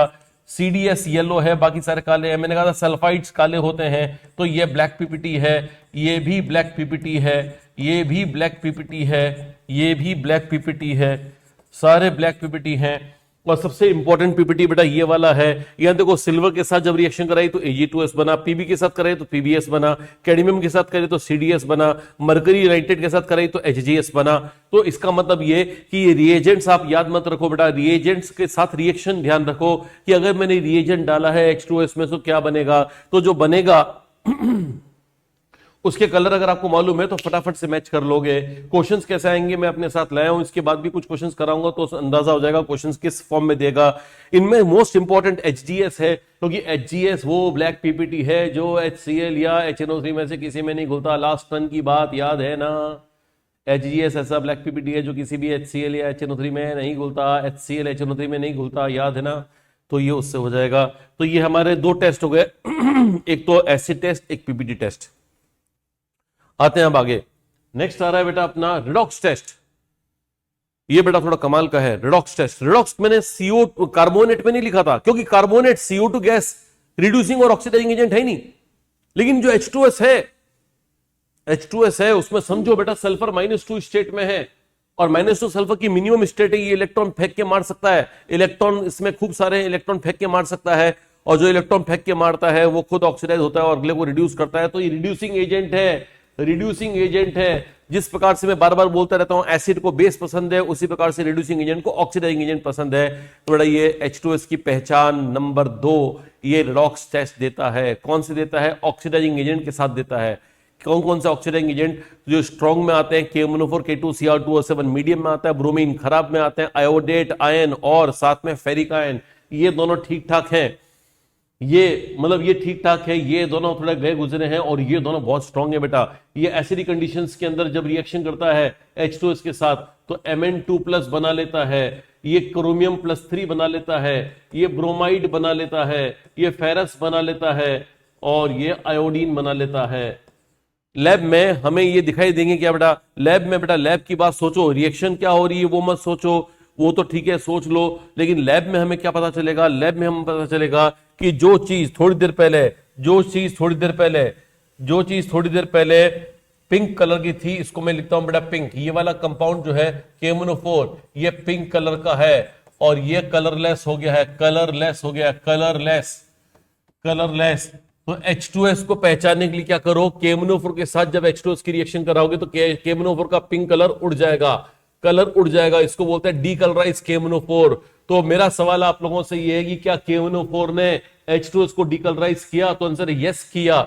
K2Cr2O7 जब एसिडिक मीडियम में होता है तो ये ऑरेंज कलर का होता है बेटा, साथ साथ कलर बोलते रहना, कौन से रंग का? ऑरेंज। और क्रोमियम प्लस 3 ग्रीन कलर का, लास्ट टर्न पे भी बताया था, वापस बता रहा हूं, ग्रीन कलर का सॉल्यूशन बन जाएगा। पोटेशियम डाइक्रोमेट जो थोड़ी देर पहले ऑरेंज कलर का था, H2S के संपर्क में आते ही ग्रीन कलर का हो जाएगा। तो इसका मतलब ऑरेंज से ग्रीन आपके आंखों में दिखेगा, कलर चेंज हुआ है या डीकलराइज हुआ है? तो आंसर कलर चेंज हुआ है, इसको डीकलराइज नहीं बोलते, कलर चेंज बोलते हैं, राइट। तीसरा है ब्रोमीन का ब्राउन कलर होता है बेटा, ब्रोमीन का ब्राउन कलर होता है जो कि ब्रोमाइड कलरलेस है, कलरलेस है। इसलिए बेटा ढंग से बोलना, इसको बोलना ब्रोमीन, इसको बोलना ब्रोमाइड। कुछ लोग इसको ही ब्रोमीन बोलते हैं, इसको ही ब्रोमीन बोलते हैं।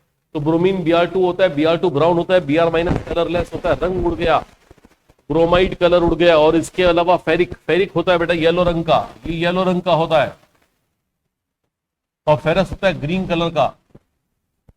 फेरिक, फेरस बहुत काम किया बेटा, जब एक्वस मीडियम में पानी में जब फेरिक घुला हुआ होता है तो ग्रीन कलर का सॉल्यूशन होता है। फेरस जब घुला हुआ होता है, सॉरी उल्टा बोल दिया, फेरिक जब घुला हुआ होता है पानी में तो येलो रंग का सॉल्यूशन होता है, और फेरस जब घुला होता है तो ग्रीन कलर का होता है। तो येलो से ग्रीन ट्रांजिशन अगर हो रहा है, इसका मतलब H2S ने अपना कमाल फिर कर दिखाया है। H2S इन सब के साथ रिएक्ट करता है, पता है। आयोडीन जो होता है वो कलरलेस होता है, आयोडेट है बेटा, ये इसको बोलते हैं iodate, iodate, iodate, iodate.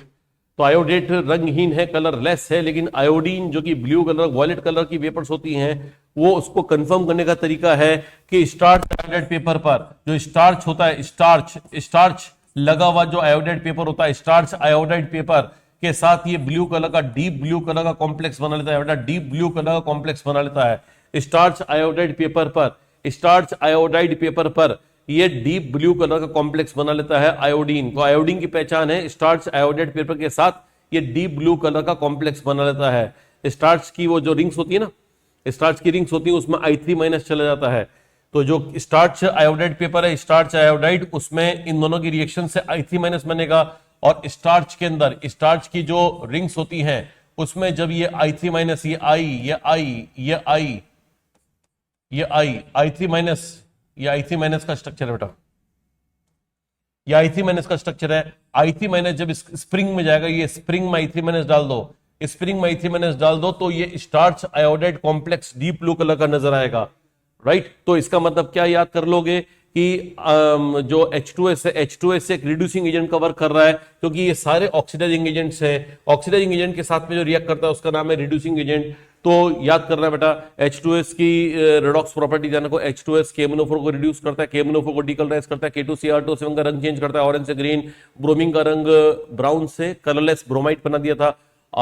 Ferric जो कि येलो रंग का था उसको फेरिक, फेरिक जो कि येलो रंग का था उसको फेरस यानी ग्रीन में चेंज कर दिया था। आयोडेट जो कि रंगहीन था उसको आयोडीन में चेंज किया, और आयोडीन ने स्टार्च आयोडेट पेपर के साथ डीप ब्लू कलर का कॉम्प्लेक्स बना लिया, राइट। पांचों याद करोगे, अच्छे से याद कर लो, वीडियो बंद करो, पहले ये 5 याद करो, राइट, याद कर लोगे। चलो अब ये हो गया अपना। अब स्पेशल टेस्ट आ गया। तो बेटा मैंने कहा था कि एनायंस के टेस्ट, एसिड टेस्ट होते हैं, पीपीटी होते हैं, रेडॉक्स होते हैं। बेटा H2S दुनिया भर के टेस्ट दे रहा है, और बेटा मैं जानता हूं कि क्वेश्चन आपके कुछ ना कुछ H2S संबंधित आएगा ही आएगा, ऐसा मेरे को लगता है। थोड़ा बहुत चांस है कि हो सकता है नहीं भी आए, लेकिन पता नहीं मेरे को क्यों लगता है कि जो टेस्ट है वो H2S की बहुत इंपॉर्टेंट है। तो सल्फाइड आयन के टेस्ट में से कोई भी आ सकता है। बेटा सल्फाइड आयन का नेक्स्ट टेस्ट है स्पेशल टेस्ट। स्पेशल टेस्ट ये है कि ये SNP नाम की चीज के साथ रिएक्ट करके और STNP बना लेता है। STNP सोडियम थायोनाइट्रोप्रोसाइड बना लेता है। पहले SNP होता है, SNP होता है सोडियम नाइट्रोप्रोसाइड जो कि रेड ब्राउन कलर का है। ये है सोडियम नाइट्रोप्रोसाइड जो कि रेड ब्राउन कलर का, मैंने कलर यहां पर इंडिकेट किया, देख सकते हो बेटा आप। फिर मैंने बताया कि ये वॉयलेट कलर का बन जाता है, जब सल्फाइड आयन इसके साथ रिएक्ट करता है तो ये बन जाता है। ये रिएक्शन सल्फाइड की है बेटा, H2S की नहीं है, नॉट H2S, नॉट H2S, ये H2S की नहीं है, H2S खत्म हो चुका है, H2S की रिएक्शन खत्म हो चुकी है, ये सल्फाइड की है। S-2 फ्री होना चाहिए बेटा, H2S एक अच्छा इलेक्ट्रोलाइट नहीं होता, वो सल्फाइड आयन खूब सारे नहीं देता है, इसलिए सल्फाइड आयन की रिएक्शन है SNP। SNP मतलब सोडियम नाइट्रोप्रोसाइड।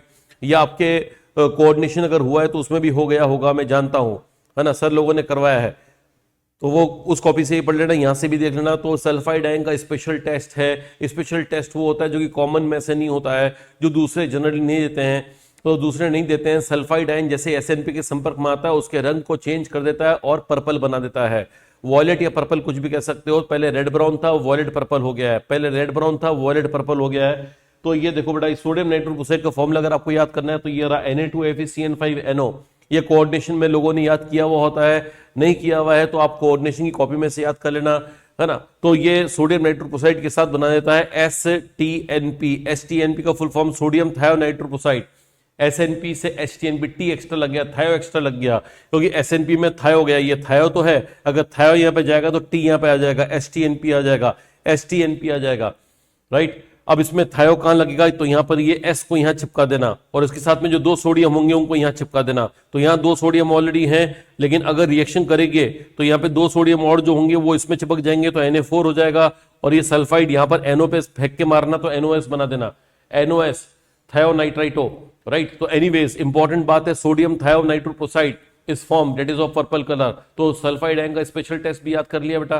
तो सल्फाइड आयन के सारे टेस्ट एक बार रिवाइज करवा दूं। सल्फाइड आयन का टेस्ट पहला था acid test, dilute sulphuric acid या डाइल्यूट एसिल के साथ H2S गैस दी थी। H2S गैस ने 2 फिल्टर पेपर के टेस्ट दिए थे, कैडमियम एसीटेट और लेड एसीटेट के साथ, ठीक है ना। उसके बाद में हमने उसके खूब सारे रिएजेंट लिए, लेड नाइट्रेट लिया, मर्क्यूरिक नाइट्रेट लिया, कैडमियम एसीटेट लिया, वगैरह वगैरह के साथ में हमने उसके PPT वाले टेस्ट करवाए। वो PPT में से एक HGS जो था वो क्या बोलते हैं, ऐसा ब्लैक PPT है जो HCl और HNO3 में नहीं घुलता, बाकी सारे HNO3 में घुल जाते हैं इजीली, राइट। अब आते हैं बाकी नेक्स्ट पॉइंट पर आते हैं। सो ये वाला मैंने करवा दिया है। H2S के मैंने कहा था कि H2S जो निकल रही है पहली रिएक्शन में, जो H2S निकली है उसको कंफर्म करने का क्या तरीका है। H2S को कंफर्म करने का तरीका है, H2S खुद एक रिड्यूसिंग एजेंट है तो ऑक्सीडाइजिंग एजेंट के साथ रिएक्ट करेगा। 5 ऑक्सीडाइजिंग एजेंट ध्यान रखना, सबसे बढ़िया KMNO4, फिर K2Cr2O7, ब्रोमीन ठीक ठाक मॉडरेट है और नीचे वाले दो थोड़े वीक हैं, दुर्बल से हैं, लेकिन वो H2S से रिएक्शन कर जाते हैं। ब्रोमीन तो रिएक्शन कर ही गया था, फेरिक भी रिएक्शन कर गया था और फेरिक के अलावा कौन था, आयोडेट भी रिएक्शन कर गया था। रिएक्शन करके क्या बना था वो मैंने आपको बता दिया है, राइट। चलो नेक्स्ट पॉइंट पर आते हैं। अब नेक्स्ट पॉइंट अपना है क्वेश्चंस। सल्फाइड के क्वेश्चंस कैसे आएंगे, देखो बेटा कैसे आएंगे वो देखो। Na2S हमको दे दिया, सॉल्ट हमें ऑलरेडी दे दिया कि Na2S है, डाइल्यूट सल्फ्यूरिक एसिड है। अब लोग क्या सोचते रहता है, सोडियम का क्या करें, सोडियम छोड़ो बेटा, जब डाइल्यूट सल्फ्यूरिक एसिड दे रखा है तो मतलब हमें एनायन के बारे में सोचना है। एनायन डाइल्यूट सल्फ्यूरिक एसिड के साथ रिएक्शन करेगा, ये एनायन है, डाइल्यूट सल्फ्यूरिक एसिड के साथ रिएक्शन करके कौन सी गैस बनाएगा, फुश करके कौन सी गैस देगा, H2S। H2S, ये H2S है, ये H2S है। पहले तो एक बार वीडियो रोक के खुद सॉल्व करो, फिर बाद में वीडियो देखो। H2S गैस है, H2S गैस लेड एसिडेट के साथ क्या करेगा, ये सल्फर और ये यहां का लेड क्या बना लेगा, PBS। PBS का कौन सा PPT आता है बेटा, PBS का ब्लैक PPT आता है। तो अब क्या बोल रहा है, Z is black PPT, Z black PPT, बिल्कुल सही है, ब्लैक PPT वाली बात एकदम सही। सॉल्युबल इन HCl, ये HCl में सॉल्युबल है क्या, लो बना के देखते हैं। Cl और Pb से क्या बनेगा, PbCl2 आज होगा, प्रभात के क्लोराइड इनसॉल्युबल होते हैं। खरबड़ा खलास खलास, गलत गलत गलत, सॉल्युबल कैसे लिख दिया, गलत, भाग यहां से। Y is SO2, Y is SO2, Y SO2 है क्या, भाग यहां से, ये तो H2S है। Which turns lime water milky, देखो कितना सीधा बन रहा है, which turns lime water milky, ताकि बच्चे बहकावे में आ जाए, ओहो SO2 कितना सही लिखो, SO2 turns lime water milky, sir ने याद कराया था। अरे SO2 है ही नहीं वो, SO2 turns lime water milky होता है, बिल्कुल सही है, लेकिन SO2 गैस ये है ही नहीं, तो H2S है, तो बेटा सेकंड भी गलत हो गया। Third, Z is white PPT, white PPT गलत, भाग हट। इनसॉल्युबल इन, ये देखो कितना अच्छा लिखा है, इनसॉल्युबल इन डाइल्यूट HCl, लेकिन व्हाइट PPT नहीं है, ब्लैक PPT है। Y is H2S, Y is H2S, ये वाली बात तो सही है बेटा, बिल्कुल सही है। Z is black PPT, Z black PPT है क्या, तो मैंने कहा सल्फाइड ब्लैक होते हैं बेटा, ये भी ब्लैक PPT है। इनसॉल्युबल इन डाइल्यूट HCl मैंने अभी बताया था, तो ये वाली लाइन भी सही लिख रखी है, इनसॉल्युबल वाली बात भी सही लिख रखी है।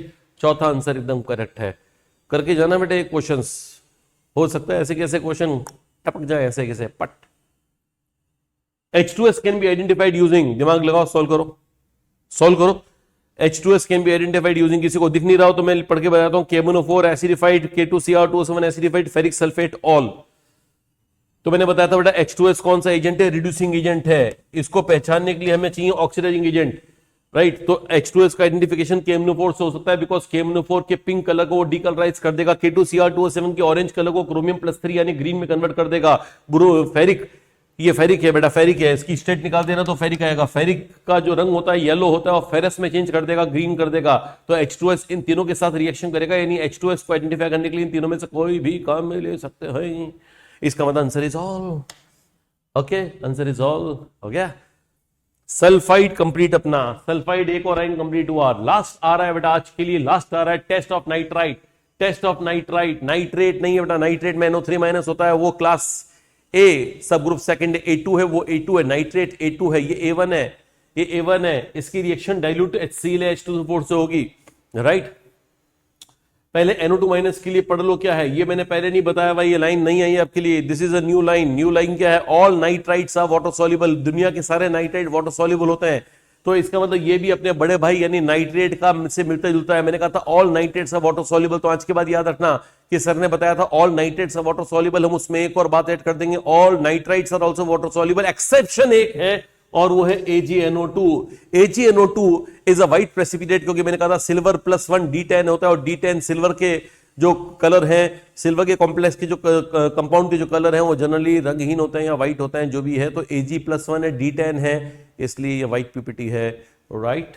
एसिड टेस्ट, सबसे पहले तो हमारी वही है, हमारा कल्चर है, हमारा तरीका है कि हम एनाइन का टेस्ट पहला एसिड टेस्ट करते हैं। डाइल्यूट सल्फ्यूरिक एसिड है, डाइल्यूट HCl डाल के देखते हैं, कोई ना कोई गैस आती है, इसकी गैस NO2 होती है। NO2 कैसे होती है थोड़ी देर बाद पता लग जाएगा, अभी के लिए याद कर लो कि NO2 है। NO2 कौन से रंग की है, ब्राउन कलर की है। तो ये ब्राउन कलर की गैस हमें आंखों से दिखाई देगी ना बेटा, अगर हमें आंखों से ब्राउन कलर दिखाई दे रहा है तो हम पहचान जाएंगे NO2 माइनस हो सकता है। अगर आप बोलोगे कंफर्म नहीं है क्या, नहीं यहाँ पे कंफर्म नहीं है, पहले प्रिलिमिनरी टेस्ट होते हैं, कंफर्मेटरी बाद में। अब अगर आपको टेस्ट करना है तो पीपीटी टेस्ट करो बेटा। आपकी खुशी के लिए आपकी एक बहुत ताजा खबर, क्या अच्छी खबर है आपके लिए कि NO2 माइनस का पीपीटी टेस्ट एक ही है, ओनली वन, क्योंकि इसका इंसॉल्युबल कंपाउंड वन ही होता है। NO2 माइनस का इंसॉल्युबल कंपाउंड एक ही, AgNO2। इसका मतलब ये हो गया कि इसका जो भी टेस्ट है, प्रेसिपिटेशन टेस्ट, वो एक ही होगा, सिल्वर नाइट्रेट के साथ ये Ag इसके साथ आएगा, AgNO2 बनाएगा, व्हाइट पीपीटी होगा, व्हाइट पीपीटी होगा, खत्म, खल्लास। आ गया नेक्स्ट वाला, पीपीटी टेस्ट कंप्लीट। रिडॉक्स अभी रिडॉक्स क्यों देगा वो सुने बेटा, रिडॉक्स क्यों देगा उसकी बात सुनिएगा। NO2 माइनस है बेटा, NO2 माइनस, N की स्टेट निकालोगे तो N की स्टेट आएगी बेटा +3। हम जानते हैं नाइट्रोजन की ऑक्सीडेशन स्टेट जो है वो मिनिमम हो सकती है -3, मैक्सिमम हो सकती है +5। अब सोचो ये +3 है, ना इधर का है ना उधर का, ये बीच का है। अगर बीच का है मतलब बीच में इसकी ऑक्सीडेशन स्टेट है, तो ये मेहनत करे तो हाई भी जा सकता है और मेहनत करे तो लो भी जा सकता है। ये वो है जो दोनों तरफ मूव कर सकता है। सामने डिपेंड करेगा सामने कौन है। अगर सामने स्ट्रॉन्ग ऑक्सीडाइजिंग एजेंट आ गया तो बोलेगा यस मैं रिड्यूसिंग एजेंट हूं, सामने रिड्यूसिंग एजेंट आ जाएगा बोलेगा यस मैं ऑक्सीडाइजिंग एजेंट हूं। तो अपने को एग्जांपल मालूम होने चाहिए कि लैब में क्या क्या काम आता है। तो लैब में NO2 माइनस की 3 ऑक्सीडाइजिंग एजेंट के साथ रिएक्शन प्रमुख है, जो कि H2S के साथ 5 ऑक्सीडाइजिंग एजेंट रिएक्ट किए थे। KMnO4, K2Cr2O7, bromine, iodate, ferric ने रिएक्शन करी थी। उनमें से पहले 3 जो कि थोड़े स्ट्रॉन्ग और मॉडरेट हैं वो NO2 माइनस के साथ रिएक्ट कर लेते हैं। NO2 minus can be identified using KMnO4, K2Cr2O7 and bromine first 3। ध्यान रखना NO2 माइनस को आइडेंटिफाई करने का तरीका, पहले 3 oxidising agent KMnO4, K2Cr2O7 and bromine. KMnO4 का रंग रंगहीन कर देगा, कलरलेस कर देगा, K2Cr2O7 के ऑरेंज को ग्रीन कर देगा और ब्रोमीन के ब्राउन को कलरलेस कर देगा। बस ये आंसर आ गया। देखो यहां पर इसके बस लिख दो Mn2+ है, लिख देना बेटा कलरलेस, Cr+3 है, लिख देना ग्रीन, Br- है, लिख देना कलरलेस। इसका मतलब NO2 माइनस जो है वो यहां पर किसके साथ वर्क कर रहा है, ये कौन से एजेंट्स हैं, ये ऑक्सीडाइजिंग एजेंट है। मतलब ये खुद किसका काम कर रहा है, रिड्यूसिंग एजेंट का काम कर रहा है। इसका मतलब NO2 माइनस रिड्यूसिंग एजेंट का काम करता है। अब सवाल है क्या क्या NO2 माइनस ऑक्सीडाइजिंग एजेंट का काम करेगा? तो आंसर यस करेगा, लेकिन सामने कौन होना चाहिए? सामने होना चाहिए रिड्यूसिंग एजेंट। और रिड्यूसिंग एजेंट का एक बहुत अच्छा एग्जांपल है बेटा डेवार्डस एलॉय। डेवार्डस एलॉय क्या होता है? देवदास नहीं बेटा, डेवार्डस एलॉय, डेवार्डस, DAVARD'S, डेवार्डस एलॉय। अब डेवार्डस एलॉय क्या होता है? तो ये एलॉय होता है Zn, जिंक मेटल होता है, Al होता है, कॉपर होता है, और साथ में हम क्या ले लेते हैं NaOH। आप पी ब्लॉक में एक रिएक्शन पढ़ते हो, यहां पे लिख देता हूं मैं कि जब भी जिंक NaOH के साथ रिएक्शन करता है, जिंक NaOH के साथ रिएक्शन करता है तो ये हाइड्रोजन गैस बनाता है और ये रिड्यूसिंग एजेंट है। एल्यूमिनियम भी जब इसके साथ रिएक्शन करता है तो हाइड्रोजन गैस बनाता है। तो इसका मतलब हुआ कि डेवार्डस एलॉय किसका सोर्स है? हाइड्रोजन गैस का। और हाइड्रोजन कौन सा एजेंट है बेटा? रिड्यूसिंग एजेंट है। ये नेसेंट फॉर्म में जब होता है तो रिड्यूसिंग एजेंट होता है। अगर रिड्यूसिंग एजेंट है तो ये क्या बन गया? Oxidising agent. ये बन गया ऑक्सीडाइजिंग एजेंट। ठीक है बेटा, तो इसका मतलब होगा कि डेवार्डस एलॉय और NaOH के साथ में जब रिएक्शन करता है तो जो डेवार्डस एलॉय है उसका हाइड्रोजन इतना बढ़िया रिड्यूसिंग एजेंट है कि इसको पूरा भर भर के इलेक्ट्रॉन खिलाता है कि तू खाया, तू खा, इलेक्ट्रॉन खा। और खाते खाते जब तेरे को इलेक्ट्रॉन पेट भर जाए तो बोल देना बस। तो नाइट्रोजन का जब पेट कब भरेगा? जब नाइट्रोजन की स्टेट कौन सी होगी? -3, क्योंकि -3 से ज्यादा खा नहीं सकता। तो -3 ये अमोनिया बन गया। अमोनिया खाता ही ये बोलता है बस, बस हो गया, अब और नहीं खाया जाता। तो इसका मतलब ये हो गया कि NO2- को अमोनिया में कन्वर्ट करने के लिए, NO2- को अमोनिया में कन्वर्ट करने के लिए देवदास जी बहुत इंपॉर्टेंट है। देवदास भर भर के इलेक्ट्रॉन खिलाएंगे उसको, देवदास जी भर भर के इलेक्ट्रॉन खिलाएंगे। और अगर आप ये भूल जाओ कि देवदास जी थे कौन, तो ध्यान रखना बेटा, एक ट्रिक है, एक तरीका है याद करने का, और वो है जनाबे अली क्यों देवदास बन गए? जनाबे अली क्यों देवदास बन गए? ये देखो, जनाबे अली क्यों देवदास बन गए, जनाबे अली क्यों देवदास बन गए, याद कर लोगे बेटा, जनाबे अली क्यों देवदास बन गए। तो जनाबे अली क्यों देवदास बन गए में एक्चुअली रिड्यूसिंग एजेंट जिंक और एल्यूमिनियम दोनों हैं, जो कि NaOH के साथ रिएक्शन करके हाइड्रोजन गैस बनाता है। वो हाइड्रोजन गैस का नेसेंट हाइड्रोजन रिड्यूसिंग एजेंट है। वो NO2- को रिड्यूस करते करते करते करते करते करते अमोनिया बना देता है। और अमोनिया जब निकलेगी, अमोनिया जब निकलेगी तो हमें पता लग जाएगा। आप बोलोगे कैसे पता लगेगा? पहला, स्मेल करेंगे, स्मेल करेंगे तो अमोनिया, अमोनिया में गंध कौन सी आएगी? तो आंसर मालूम क्या है? अमोनिया की जैसे गंध आएगी। अमोनिया में अमोनिया जैसी गंध नहीं आएगी तो गोभी जैसी गंध आएगी, अमोनिया जैसी गंध आएगी। अब अमोनिया की गंध आपको लेनी है तो लैब में जाओ, अमोनियम हाइड्रोक्साइड का सॉल्यूशन पड़ा रहता है, उसको स्मेल करो थोड़ी देर तक, तो लग जाएगा अमोनिया की गंध कैसी। स्पेसिफिक स्मेल होती है अमोनिया की, अमोनिकल स्मेल बोलते हैं उसको, राइट। अमोनिया की स्मेल आएगी। अगर आप बोलोगे सर ये क्या अमोनिया का टेस्ट क्या ये कंफर्म है अमोनिया, इससे पता लग जाएगा? स्मेल के टेस्ट कंफर्म नहीं होते हैं। तो फिर अमोनिया को कैसे कंफर्म करें कि अमोनिया ही है? उसका आंसर मैं लिख के लाया हूं, ये देखो। अमोनिया के टेस्ट, अमोनिया का पता कैसे चलेगा? पहला HCl के साथ, जहां अमोनिया निकल रही है वहीं HCl ले जाओ, HCl लेकर आओ, अमोनियम क्लोराइड बनेगा, डेंस व्हाइट फ्यूम्स, एकदम सफेद बादल। आजकल कैसे बादल छाए हुए, कोहरे छाए हुए नहीं, एकदम कोहरा जैसा सफेद सफेद, एकदम डेंस व्हाइट फ्यूम्स आएंगे। डेंस व्हाइट अगर सब्सटेंस बन रहा है मतलब समझ जाओ कि हमारे पास अमोनिया है, क्योंकि HCl तो हमने खुद ने मिलाया है। तो हम HCl का टेस्ट नहीं कर रहे हैं, हम HCl से अमोनिया का टेस्ट कर रहे हैं, राइट। हम HCl की मदद से अमोनिया का टेस्ट कर रहे हैं। तो पहला समझ आ गया। अब अमोनिया की एक और, ammonia turns red litmus blue हो गया। अमोनिया खुद एक बेसिक कंपाउंड है बेटा, और जो बेस होते हैं, जो बेस होते हैं वो रेड को ब्लू कर देते हैं, रेड लिटमस ब्लू कर देते हैं। 8वीं 9वीं का में पढ़ाया जाता है कि रेड लिटमस ब्लू करने वाले बेस होते हैं। हालांकि मैं जानता हूं कि अमोनिया की स्ट्रॉन्ग बेस नहीं, वीक बेस है, लेकिन लिटमस की रेंज का है, इसका मतलब लिटमस को इफेक्ट करता है। तीसरा आ जाओ, अमोनिया, अमोनिया का रिएक्शन होगा, अमोनिया एक अच्छा लाइगेंड है, अमोनिया एक अच्छा लाइगेंड है, और लाइगेंड अगर है तो डी ब्लॉक वालों के साथ ही कॉम्प्लेक्स बनाएगा।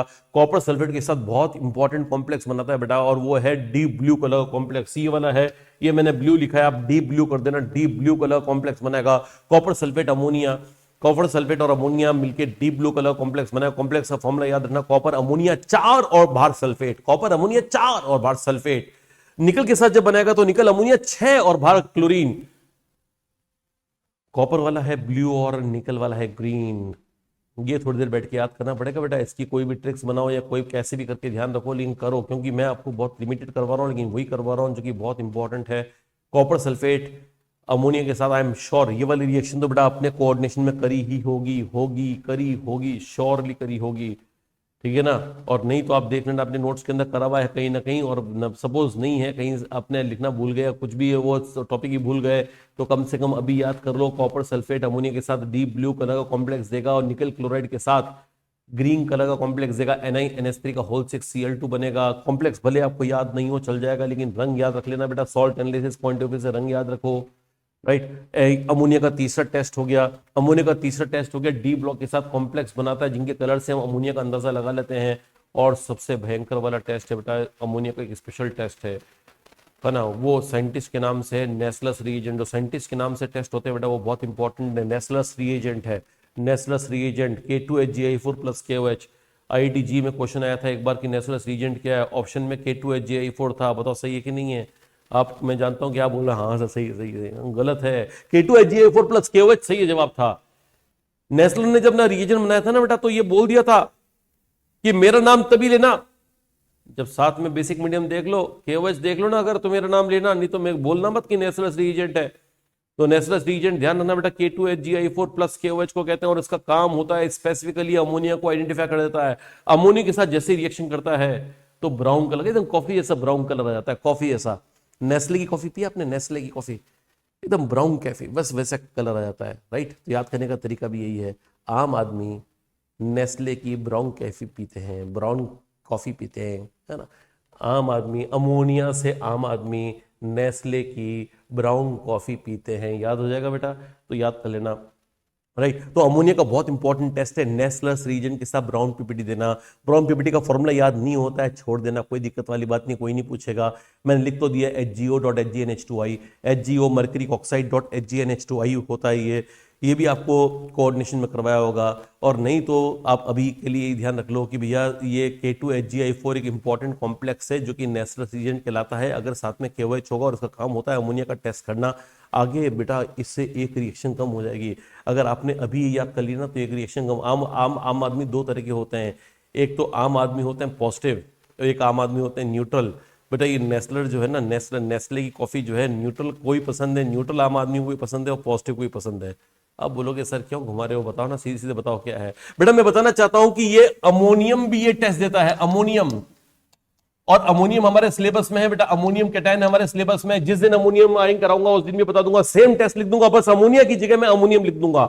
आज के बाद क्या ध्यान रखोगे, ये जो आम आदमी वाला कॉफी का टेस्ट है कि नेस्ले कॉफी के साथ में ब्राउन कलर का पीपीटी देना, ये किसकी हरकत होती है। तो ये आम आदमी चाहे न्यूट्रल हो या आम आदमी पॉजिटिव हो, न्यूट्रल मतलब हो गया अमोनिया, पॉजिटिव मतलब हो गया अमोनियम। तो अमोनिया और अमोनियम दोनों ये टेस्ट देते हैं बेटा, इसको बोल बोल के याद कर लेना। अमोनिया प्लस नेस्लस रीजन बराबर brown PPT, ammonium plus Nessler's reagent बराबर ब्राउन पीपीटी। हो गया जी। चलो वापस चलते हैं इधर। मैंने कहा था कि मैंने इसमें अमोनिया जो बनाया देवदास एलॉय ने NO2 माइनस को अमोनिया में कन्वर्ट किया था, और मैं इतने सारे टेस्ट से आपको पहचान करवा चुका हूं कि अमोनिया की पहचान कैसे करोगे। Let's move on now. The next is very very special test coming up is brown ring test. क्या है ये? ब्राउन रिंग टेस्ट है। लैब में कभी कभी ऐसा होता है कि टेस्ट ट्यूब आप देखते हो तो टेस्ट ट्यूब के बीचों बीच एक पतली सी डेंस ब्राउन रिंग बन जाती है। बहुत डेलिकेट होता है बेटा ये टेस्ट, सारे रिएजेंट बहुत धीरे धीरे ऐड करने पड़ते हैं। बुरा मान जाता है ये जो ब्राउन रिंग होती है ना, अनस्टेबल होती है, फटाफट से टूट जाती है और पूरा सॉल्यूशन ब्राउन हो जाता है, मजा नहीं आता है, फिर टेस्ट के नंबर नहीं मिलते हैं। तो बहुत हौले हौले से डेलिकेसी से टेस्ट कराना चाहिए। Brown ring test is a delicate test. और ये बात लिखते रहना बेटा, ये बात काम की है, ये लिखते रहना। पहली बार है सॉल्ट एनालिसिस में से कैसे क्वेश्चन पूछेगा, क्या नहीं पूछेगा, प्रैक्टिकल में क्या दिक्कतें आती है, हम जब लैब में जाते हैं उन दिक्कतों में से एक दिक्कत ये है कि brown ring test is a delicate test. It should be performed very delicately. The reagent should be added like H2O4 should be added from the side of the test tube. It should not like added like a डर नहीं करना है। जैसे कोई आप वो दूध ठंडा करते हैं ना, ठर ठर दूध, ऐसे कुछ लोग ऐसे ऊपर से मिलाते हैं, सर देखो हम मिला रहे हैं, अरे ऐसे नहीं, एकदम डेलिकेट से टेस्ट करो, राइट। ये इंपॉर्टेंट है। तो क्या है वो उसके बारे में, तो पहले मैं बताता हूं ये ब्राउन रिंग कॉम्प्लेक्स है क्या। ये ब्राउन रिंग कॉम्प्लेक्स ही होता है बेटा, FeH2O5NOSO4। अलग करो, बोलो FeH2O5NOSO4। पानी 5 NO 1 और बाहर सल्फेट, आयरन पानी 5 NO और बाहर सल्फेट, आयरन पानी 5 NO और बाहर सल्फेट। ये कॉम्प्लेक्स है। कौन से रंग का कॉम्प्लेक्स है? ब्राउन रंग का कॉम्प्लेक्स है। कैसा कॉम्प्लेक्स है? स्टेबल है या अनस्टेबल? तो कॉम्प्लेक्स जनरली स्टेबल होता है, लेकिन ये अनस्टेबल है क्योंकि इसमें आयरन की स्टेट निकालोगे तो +1 आएगी बेटा, आयरन की स्टेट +1 आएगी। आयरन के लिए डी ब्लॉक की जब एनसीईआरटी देखोगे तो लिखा हुआ है कि आयरन की जो 2 स्टेट हैं उनमें सबसे कॉमन है +2 एंड +3। कभी कभी +4 और कुछ में +6 भी देखी जाती है। फेराइट्स वगैरह में +4 +6 वगैरह कभी कभी आ जाती है, लेकिन वो अनस्टेबल होते हैं। और आयरन +1 हाईली अनस्टेबल। इसलिए जो रिंग बनती है ना बेटा, वो ज़्यादा समय के लिए टिक नहीं पाती, अगर आपने डेलिकेटली टेस्ट किया तो ही हो पाएगा। तो आयरन की स्टेट +1 के कारण ही अनस्टेबल है, ध्यान रखना, ये बात क्लियर हो गई। चलो अब बनाएंगे कैसे। तो NO2- अगर आपको दिया हुआ है, सुनना ध्यान से, NO2- अगर आपको दिया हुआ है, NO2- का नाम नाइट्राइट आयन, अगर ये दिया हुआ है तो आप ये दोनों मिलाओगे। ये दोनों क्यों मिलाओगे बाद में बताऊंगा, मैं बाद में बता दूंगा। ये दोनों मिलाते ही आपका आ जाएगा ब्राउन रिंग टेस्ट। ठीक है, कैसे कैसे मिलाते हैं वो लैब की बातें हैं, वो ज़्यादा इंपॉर्टेंट नहीं रखती है, क्योंकि उसके अंदर पर्टिकुलरली कैसे ही पहले सॉल्ट लो, उसके बाद में फेरस सल्फेट मिलाओ, फिर साइड से आप डाइल्यूट टेस्ट वो मिलाते रहो, बीच में ब्राउन रिंग आ जाएगी, वो तरीके होते हैं। तो अब बात ये है कि जब ये तीनों मिल जाएंगी तो ब्राउन रिंग क्यों बनी साहब, क्यों बनी साहब, ये क्यों का जवाब बहुत इंपॉर्टेंट है बेटा। IIT में तो क्वेश्चन भर भर के आते हैं इसमें, और क्योंकि हमारी ये पहले भी सिलेबस में था, ब्राउन रिंग टेस्ट तो पहले से, इस साल के पहले सॉल्ट एनालिसिस भले ही अलग से नहीं दिया हुआ था, लेकिन उसके पहले भी ब्राउन रिंग टेस्ट हमारे सिलेबस में था। लेकिन ब्राउन रिंग टेस्ट कौन देता है जानते हो, नाइट्राइट देता है या नाइट्रेट देता है, तो जवाब ये दोनों देते हैं। और हमारे सिलेबस में था नाइट्रेट, लेकिन अब जुड़ चुका है नाइट्राइट भी आ चुका है, नाइट्रेट भी है, वो तो ज्यों का त्यों है, लेकिन ये भी है। बस अंतर इतना सा है कि ये डाइल्यूट का टेस्ट है और वो वाला नाइट्रेट का कॉन्सेंट्रेट मीडियम में टेस्ट होता है, बाकी सब ऑलमोस्ट सिमिलर है। तो इसका मतलब देखो क्या, डाइल्यूट सल्फ्यूरिक एसिड डालना है, फेरस सल्फेट याद कर लेना, फेरस सल्फेट का काम क्या होगा बताऊंगा। फिलहाल ये ध्यान रखना, अगर ये दोनों मिला दिए तो ब्राउन रिंग कॉम्प्लेक्स बन जाएगा, यानी आयरन पानी 5 NOSO4 मिल जाएगा, आयरन पानी 5 NOSO4 मिल जाएगा अगर आपने ये दोनों चीजें मिला दी तो। इसका मैकेनिज्म क्या है वो सुनना, सबसे पहले NO2- लिया, डाइल्यूट सल्फ्यूरिक एसिड लिया, ये कौन सा आयन फेंक के मारेगा, ये H+ आयन फेंक के मारेगा, कितने फेंक के मारेगा, एक H+ आयन देते ही HNO2 बन जाएगा। HNO2 अनस्टेबल है, मैंने आपको पिछली बार बताया था, NO2 पानी में 25 बना लेता है, NO2 पानी में 25 बनता है बेटा, NO2 को भाई HNO2 है वो भी ये रिएक्शन देता है, HNO2 भी पानी में 25 बनता है, ये रहा 25 2 और ये रहा 5 25। तो आज के बाद क्या ध्यान रखोगे, not just NO2 but also HNO2 has a similar reaction of giving 25 in water. ये एसिडिक कंडीशंस के अंदर और पानी में जब एसिडिक कंडीशन थोड़ी बहुत भी होगा, अगर आप बोलोगे सर ये H+ कहां से लाए, हमें क्या पता, तो H+ ये तो है, अरे एसिडिक है ना बेटा, तो एसिडिक मीडियम के अंदर ये डिस्प्रोपोर्शनेट कर जाएगा, किसमें 25 में, 25 का मतलब NO और HNO3 दोनों। बताओ ब्राउन रिंग कॉम्प्लेक्स में हमें क्या चाहिए, NO चाहिए ना, ब्राउन रिंग कॉम्प्लेक्स में हमें क्या चाहिए, NO चाहिए, हमें NO चाहिए, लेकिन साथ में एक मेहमान और आ गया HNO3, हमें इसको भी NO में कन्वर्ट करना है, तो हमने लिया फेरस सल्फेट। तो फेरस सल्फेट का काम क्या हुआ, ब्राउन रिंग टेस्ट में फेरस सल्फेट का काम क्या हुआ, पूरे HNO3 को मिटा देना और उसकी जगह NO बना देना। याद करो, फेरस सल्फेट का काम है HNO3 को NO में कन्वर्ट करना। अब आप बोलोगे सर हमें ये कैसे याद होगा, इसमें क्या खास बात है बेटा, HNO3 होता है ऑक्सीडाइजिंग एजेंट, ऑक्सीडाइजिंग एजेंट, जबरदस्त ऑक्सीडाइज, हर किसी से इलेक्ट्रॉन छीनता रहता है, बेचारा फेरस के पास एक इलेक्ट्रॉन पड़ा है, वो भी छीन लेता है, बोलता है फेरिक बन जा, उसको फेरिक बना देता है और उसको फेरिक बना के खुद किसमें कन्वर्ट हो जाता है, NO में। तो यानी फेरस सल्फेट का काम है ना, ध्यान देना बेटा, फेरस सल्फेट का काम है HNO3 को NO में रिड्यूस करना। ओ हेलो, याद करना है ये लाइन, याद करना, ये सेम लाइन NCERT में लिखी है और सेम लाइन क्वेश्चन आया था, हालांकि पहले आया था JEE मेंस के अंदर क्वेश्चन आया था, ये क्वेश्चन आया था कि what is the work of ferrous sulphate, the work of ferrous sulphate is to reduce HNO3 into NO, nitrates को NO में रिड्यूस करना, नाइट्रेट्स को NO में रिड्यूस करना। क्यों NO क्यों चाहिए, NO इसलिए चाहिए क्योंकि NO बनेगा तभी तो हमें ब्राउन रिंग कॉम्प्लेक्स बनेगा बेटा, NO पूरी तरह से बनेगा तभी तो ब्राउन रिंग कॉम्प्लेक्स बनेगा। वो हेलो समझ में आ रहा है, तो इसका मतलब what is the work of ferrous sulphate, ferrous sulphate reduces HNO3 into NO। अब जब NO बन गया है, NO बन गया है तो एक्वस फेरस सल्फेट डाल दो उसमें, एक्वस फेरस सल्फेट डालते ही ब्राउन रिंग बन जाएगी। ये एक्वस फेरस सल्फेट होना चाहिए फ्रेशली प्रिपेयर्ड, फ्रेशली प्रिपेयर्ड, ये लैब की बातें हैं, फ्रेशली प्रिपेयर्ड। एग्जाम में पूछेगा, इसके चांसेस में वो कम लगते हैं, लेकिन पहली बार है कुछ कह नहीं सकते। अगर आप बोलोगे फ्रेशली प्रिपेयर्ड क्या है, ताजा ताजा क्या है, हम इंसानों की आदत होती है कि ताजा ताजा खाना खाने की, ये केमिकल्स में क्या ताजा और क्या नया क्या पुराना, फेरस सल्फेट है, अरे नहीं, फेरस को थोड़ी देर अगर आप हवा के संपर्क में रख दोगे तो फेरिक में कन्वर्ट हो जाता है और ये टेस्ट फेरस देगा। फ्रेशली प्रिपेयर्ड होना चाहिए, नहीं तो फेरस का पुराना उठा के लिया है अगर तो फिर समस्या हो सकती है, फेरिक अगर होगा तो टेस्ट नहीं मिलेगा। तो इसका मतलब फेरस सल्फेट शुड बी क्या बोला था, ferrous sulphate should be freshly prepared. तो फ्रेशली प्रिपेयर्ड होगा तो तुरंत ये NO को एब्सॉर्ब कर लेगा। एक नया सवाल और, कौन सा कंपाउंड है जो NO को एब्सॉर्ब करता है, तो NO को एब्सॉर्ब करने वाला कंपाउंड है ferrous sulphate. Aqueous ferrous sulphate NO को एब्सॉर्ब करके ब्राउन रिंग कॉम्प्लेक्स बना देता है, जो कि अनस्टेबल होता है, डेलिकेट टेस्ट इसलिए क्योंकि ये अनस्टेबल है, राइट। ये सारे के सारे कॉपी में लिख दोगे बेटा। ब्राउनिंग टेस्ट याद हो गया। NO2 माइनस किन दो रिएजेंट के साथ में ब्राउनिंग कॉम्प्लेक्स बनाता है? तो डाइल्यूट सल्फ्यूरिक एसिड और एक FeSO4। FeSO4 का वर्क क्या है? तो आंसर है कि शुरुआत में तो ये HNO3 को NO में रिड्यूस करता है और जब NO बन जाती है तो उसी NO को लेकर FeSO4 उसके साथ कॉम्प्लेक्स बना लेता है, इसका नाम है ब्राउनिंग कॉम्प्लेक्स। ये बात याद कर लोगे। जैसे मैं बोल रहा हूँ वैसे वैसे 3-4 बार बोलने का प्रयास करो, दिमाग में बात बैठ जाएगी और याद हो जाएगा। राइट, चलो ठीक है बेटा, आगे बढ़ते हैं। नेक्स्ट अमोनिया का टेस्ट तो मैंने आपको बताई दी अभी, ये तो खास बात नहीं है। ओह आखिरी, बस ज्यादा परेशान नहीं करूंगा आपको। 4 क्वेश्चन है, 4 क्वेश्चन सोल्व कर लो फिर जाओ। पहले तो क्वेश्चन देख लो, लिखो पहले क्वेश्चंस अपनी अपनी कॉपी में लिख दो क्वेश्चंस और क्वेश्चन को अपने आप सॉल्व करने का प्रयास करो, ठीक है ना। वीडियो को बीच बीच में पॉज करके याद कर लिया करो, है ना। कार्बोनेट करवाया, कार्बोनेट को याद किया, फिर सल्फाइड कराया, सल्फाइड को याद किया, नाइट्रेट को याद किया। आज मैं 3 टेस्ट ही करा रहा हूँ और अगला लेक्चर थोड़ा भारी होगा क्योंकि उसके अंदर खूब सारे एनायंस होंगे। शायद मैं कैटायन भी स्टार्ट कर दूं, शायद मैं कैटायन भी स्टार्ट कर दूं। राइट, करो आंसर देखो इसके। Which can react with KMnO4?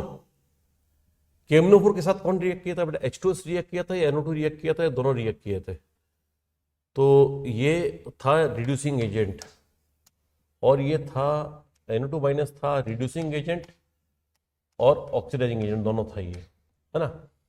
और डेवार्डास एलॉय इसने क्या दिया था? हाइड्रोजन गैस दी थी, तो यानी ये रिड्यूसिंग एजेंट था और ये कौन सा एजेंट है? ऑक्सीडाइजिंग एजेंट है। तो ये बोल रहा है इनमें से कौन ऑक्सीडाइजिंग एजेंट और रिड्यूसिंग एजेंट दोनों के साथ रिएक्ट कर लेगा?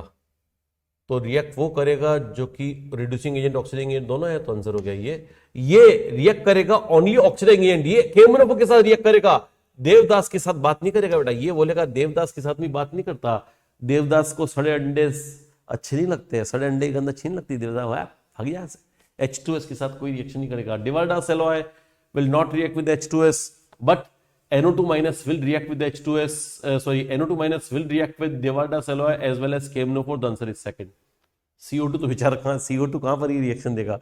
CO2 कोई रिडॉक्स रिएक्शन नहीं देता, ना तो ऑक्सीडाइजिंग एजेंट ना रिड्यूसिंग एजेंट। वो बस एक ही धर्म जानता है कि मैं एसिड हूँ, मुझको बेस पसंद है, मुझको बस बेस दे दो, लाइम वाटर बेरेटा वाटर दे दो, मैं मिल्की कर दूंगा उसको। एक्सेस में पास करवा दोगे तो मिल्कीनेस डिसअपीयर भी कर दूंगा, ये कहता है CO2। Right, in the browning test of nitrite ion, in the browning test of nitrite ion use of बड़ा बहुत बढ़िया क्वेश्चन है ये। क्वेश्चन जिसको समझ में नहीं आया ना, ये काम कर लेना, याद कर लेना, इसको याद कर लेना, फायदे में रहोगे। नाइट्राइट आयन का यूज किया है, इट ऑक्सीडाइज। फेरस सल्फेट का काम क्या होता है? फेरस सल्फेट ने HNO3 को NO में चेंज किया था, इसकी स्टेट थी +5 और इसको +2 में चेंज किया था, तो बेटा ये इसका रिडक्शन कर दिया ना, तो इसने रिडक्शन कर दिया। It reduces HNO3 into NO। इसका काम था HNO3 को NO बनाना, ऑक्सीडाइज करना। No no no no, oxidise करते ही देखो रिड्यूसेस, ये हो सकता है सही, ऑक्सीडाइज ऑक्सीडाइज ये गलत। तो बेटा ये क्वेश्चन इतना आसान है कि आपको अगर पूरा आंसर नहीं भी मालूम तो ये मालूम होना चाहिए कि बेटा ब्राउन रिंग कॉम्प्लेक्स में फेरस सल्फेट ने किसी न किसी को रिड्यूस किया था और रिड्यूस एक ही ऑप्शन दिया हुआ है, तो आंसर वही आ गया। और वैसे मैंने पूरा सही लिखा है HNO3 इनटू NO। राइट, ये इसका काम हो गया। राइट, चलो आगे बढ़ते हैं। आखिरी सवाल, आखिरी 2 सवाल। इनसॉल्युबल सॉल्ट इज, पता लगाओ पता लगाओ पता लगाओ, लगाया पता? मैं बताऊं, मैं बताता हूं।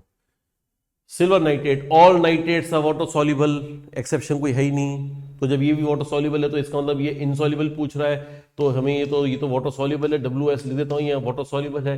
KNO2 नाइट्राइट है, ऑल नाइट्राइट है water soluble except silver nitrite, तो ये तो सॉल्युबल होना चाहिए ना, तो वाटर सॉल्युबल है ये। आ जाओ next, AgNO2, all nitrites are soluble except silver nitrate, मतलब ये वाटर इनसॉल्युबल है बेटा।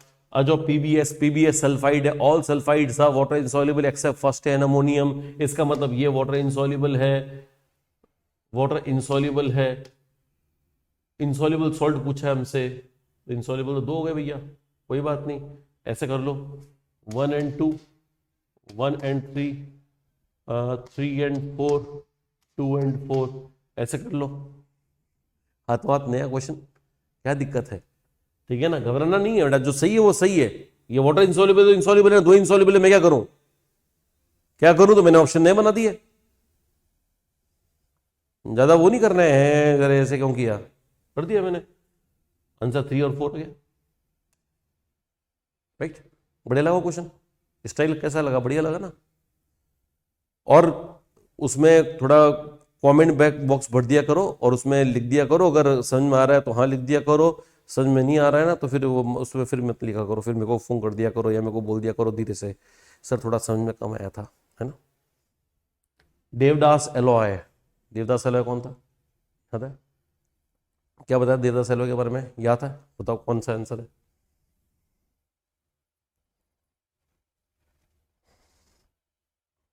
जनाबे अली क्यों देवदास बन गए, जनाबे अली, यहाँ पे जनाबे गायब है, यहाँ पे क्यों गायब है, जनाबे अली क्यों देवदास बन गए, ये है ये नहीं है, आंसर है थर्ड, जनाबे अली क्यों देवदास बन गए। राइट, हो गया। चलो, इसका ये कुछ है नहीं, आज मैंने 3 टेस्ट करवा दिए बेटा, इस लेक्चर को ढंग से प्रिपेयर कर लेना। आपके एनायन जो क्लास ए सब ग्रुप 1 वाले हैं वो आज पूरे हो चुके हैं, सब ग्रुप 2 नेक्स्ट टर्न पे स्टार्ट करेंगे, तो नेक्स्ट टर्न पे एनायन पूरे खलास कर दूंगा, कैटायन भी स्टार्ट करवा दूंगा और उसके नेक्स्ट टर्न पे कैटायंस फिनिश करवाने का प्रयास करते हैं। तब तक के लिए धन्यवाद, bye bye, have a nice time, have a nice 2024 ahead of you, be be strong, be honest, बहादुर बनो, बढ़िया काम करते रहो और जरूर तरक्की आपके हाथ आएगी, ठीक है ना। Bye bye, have a nice time ahead of you.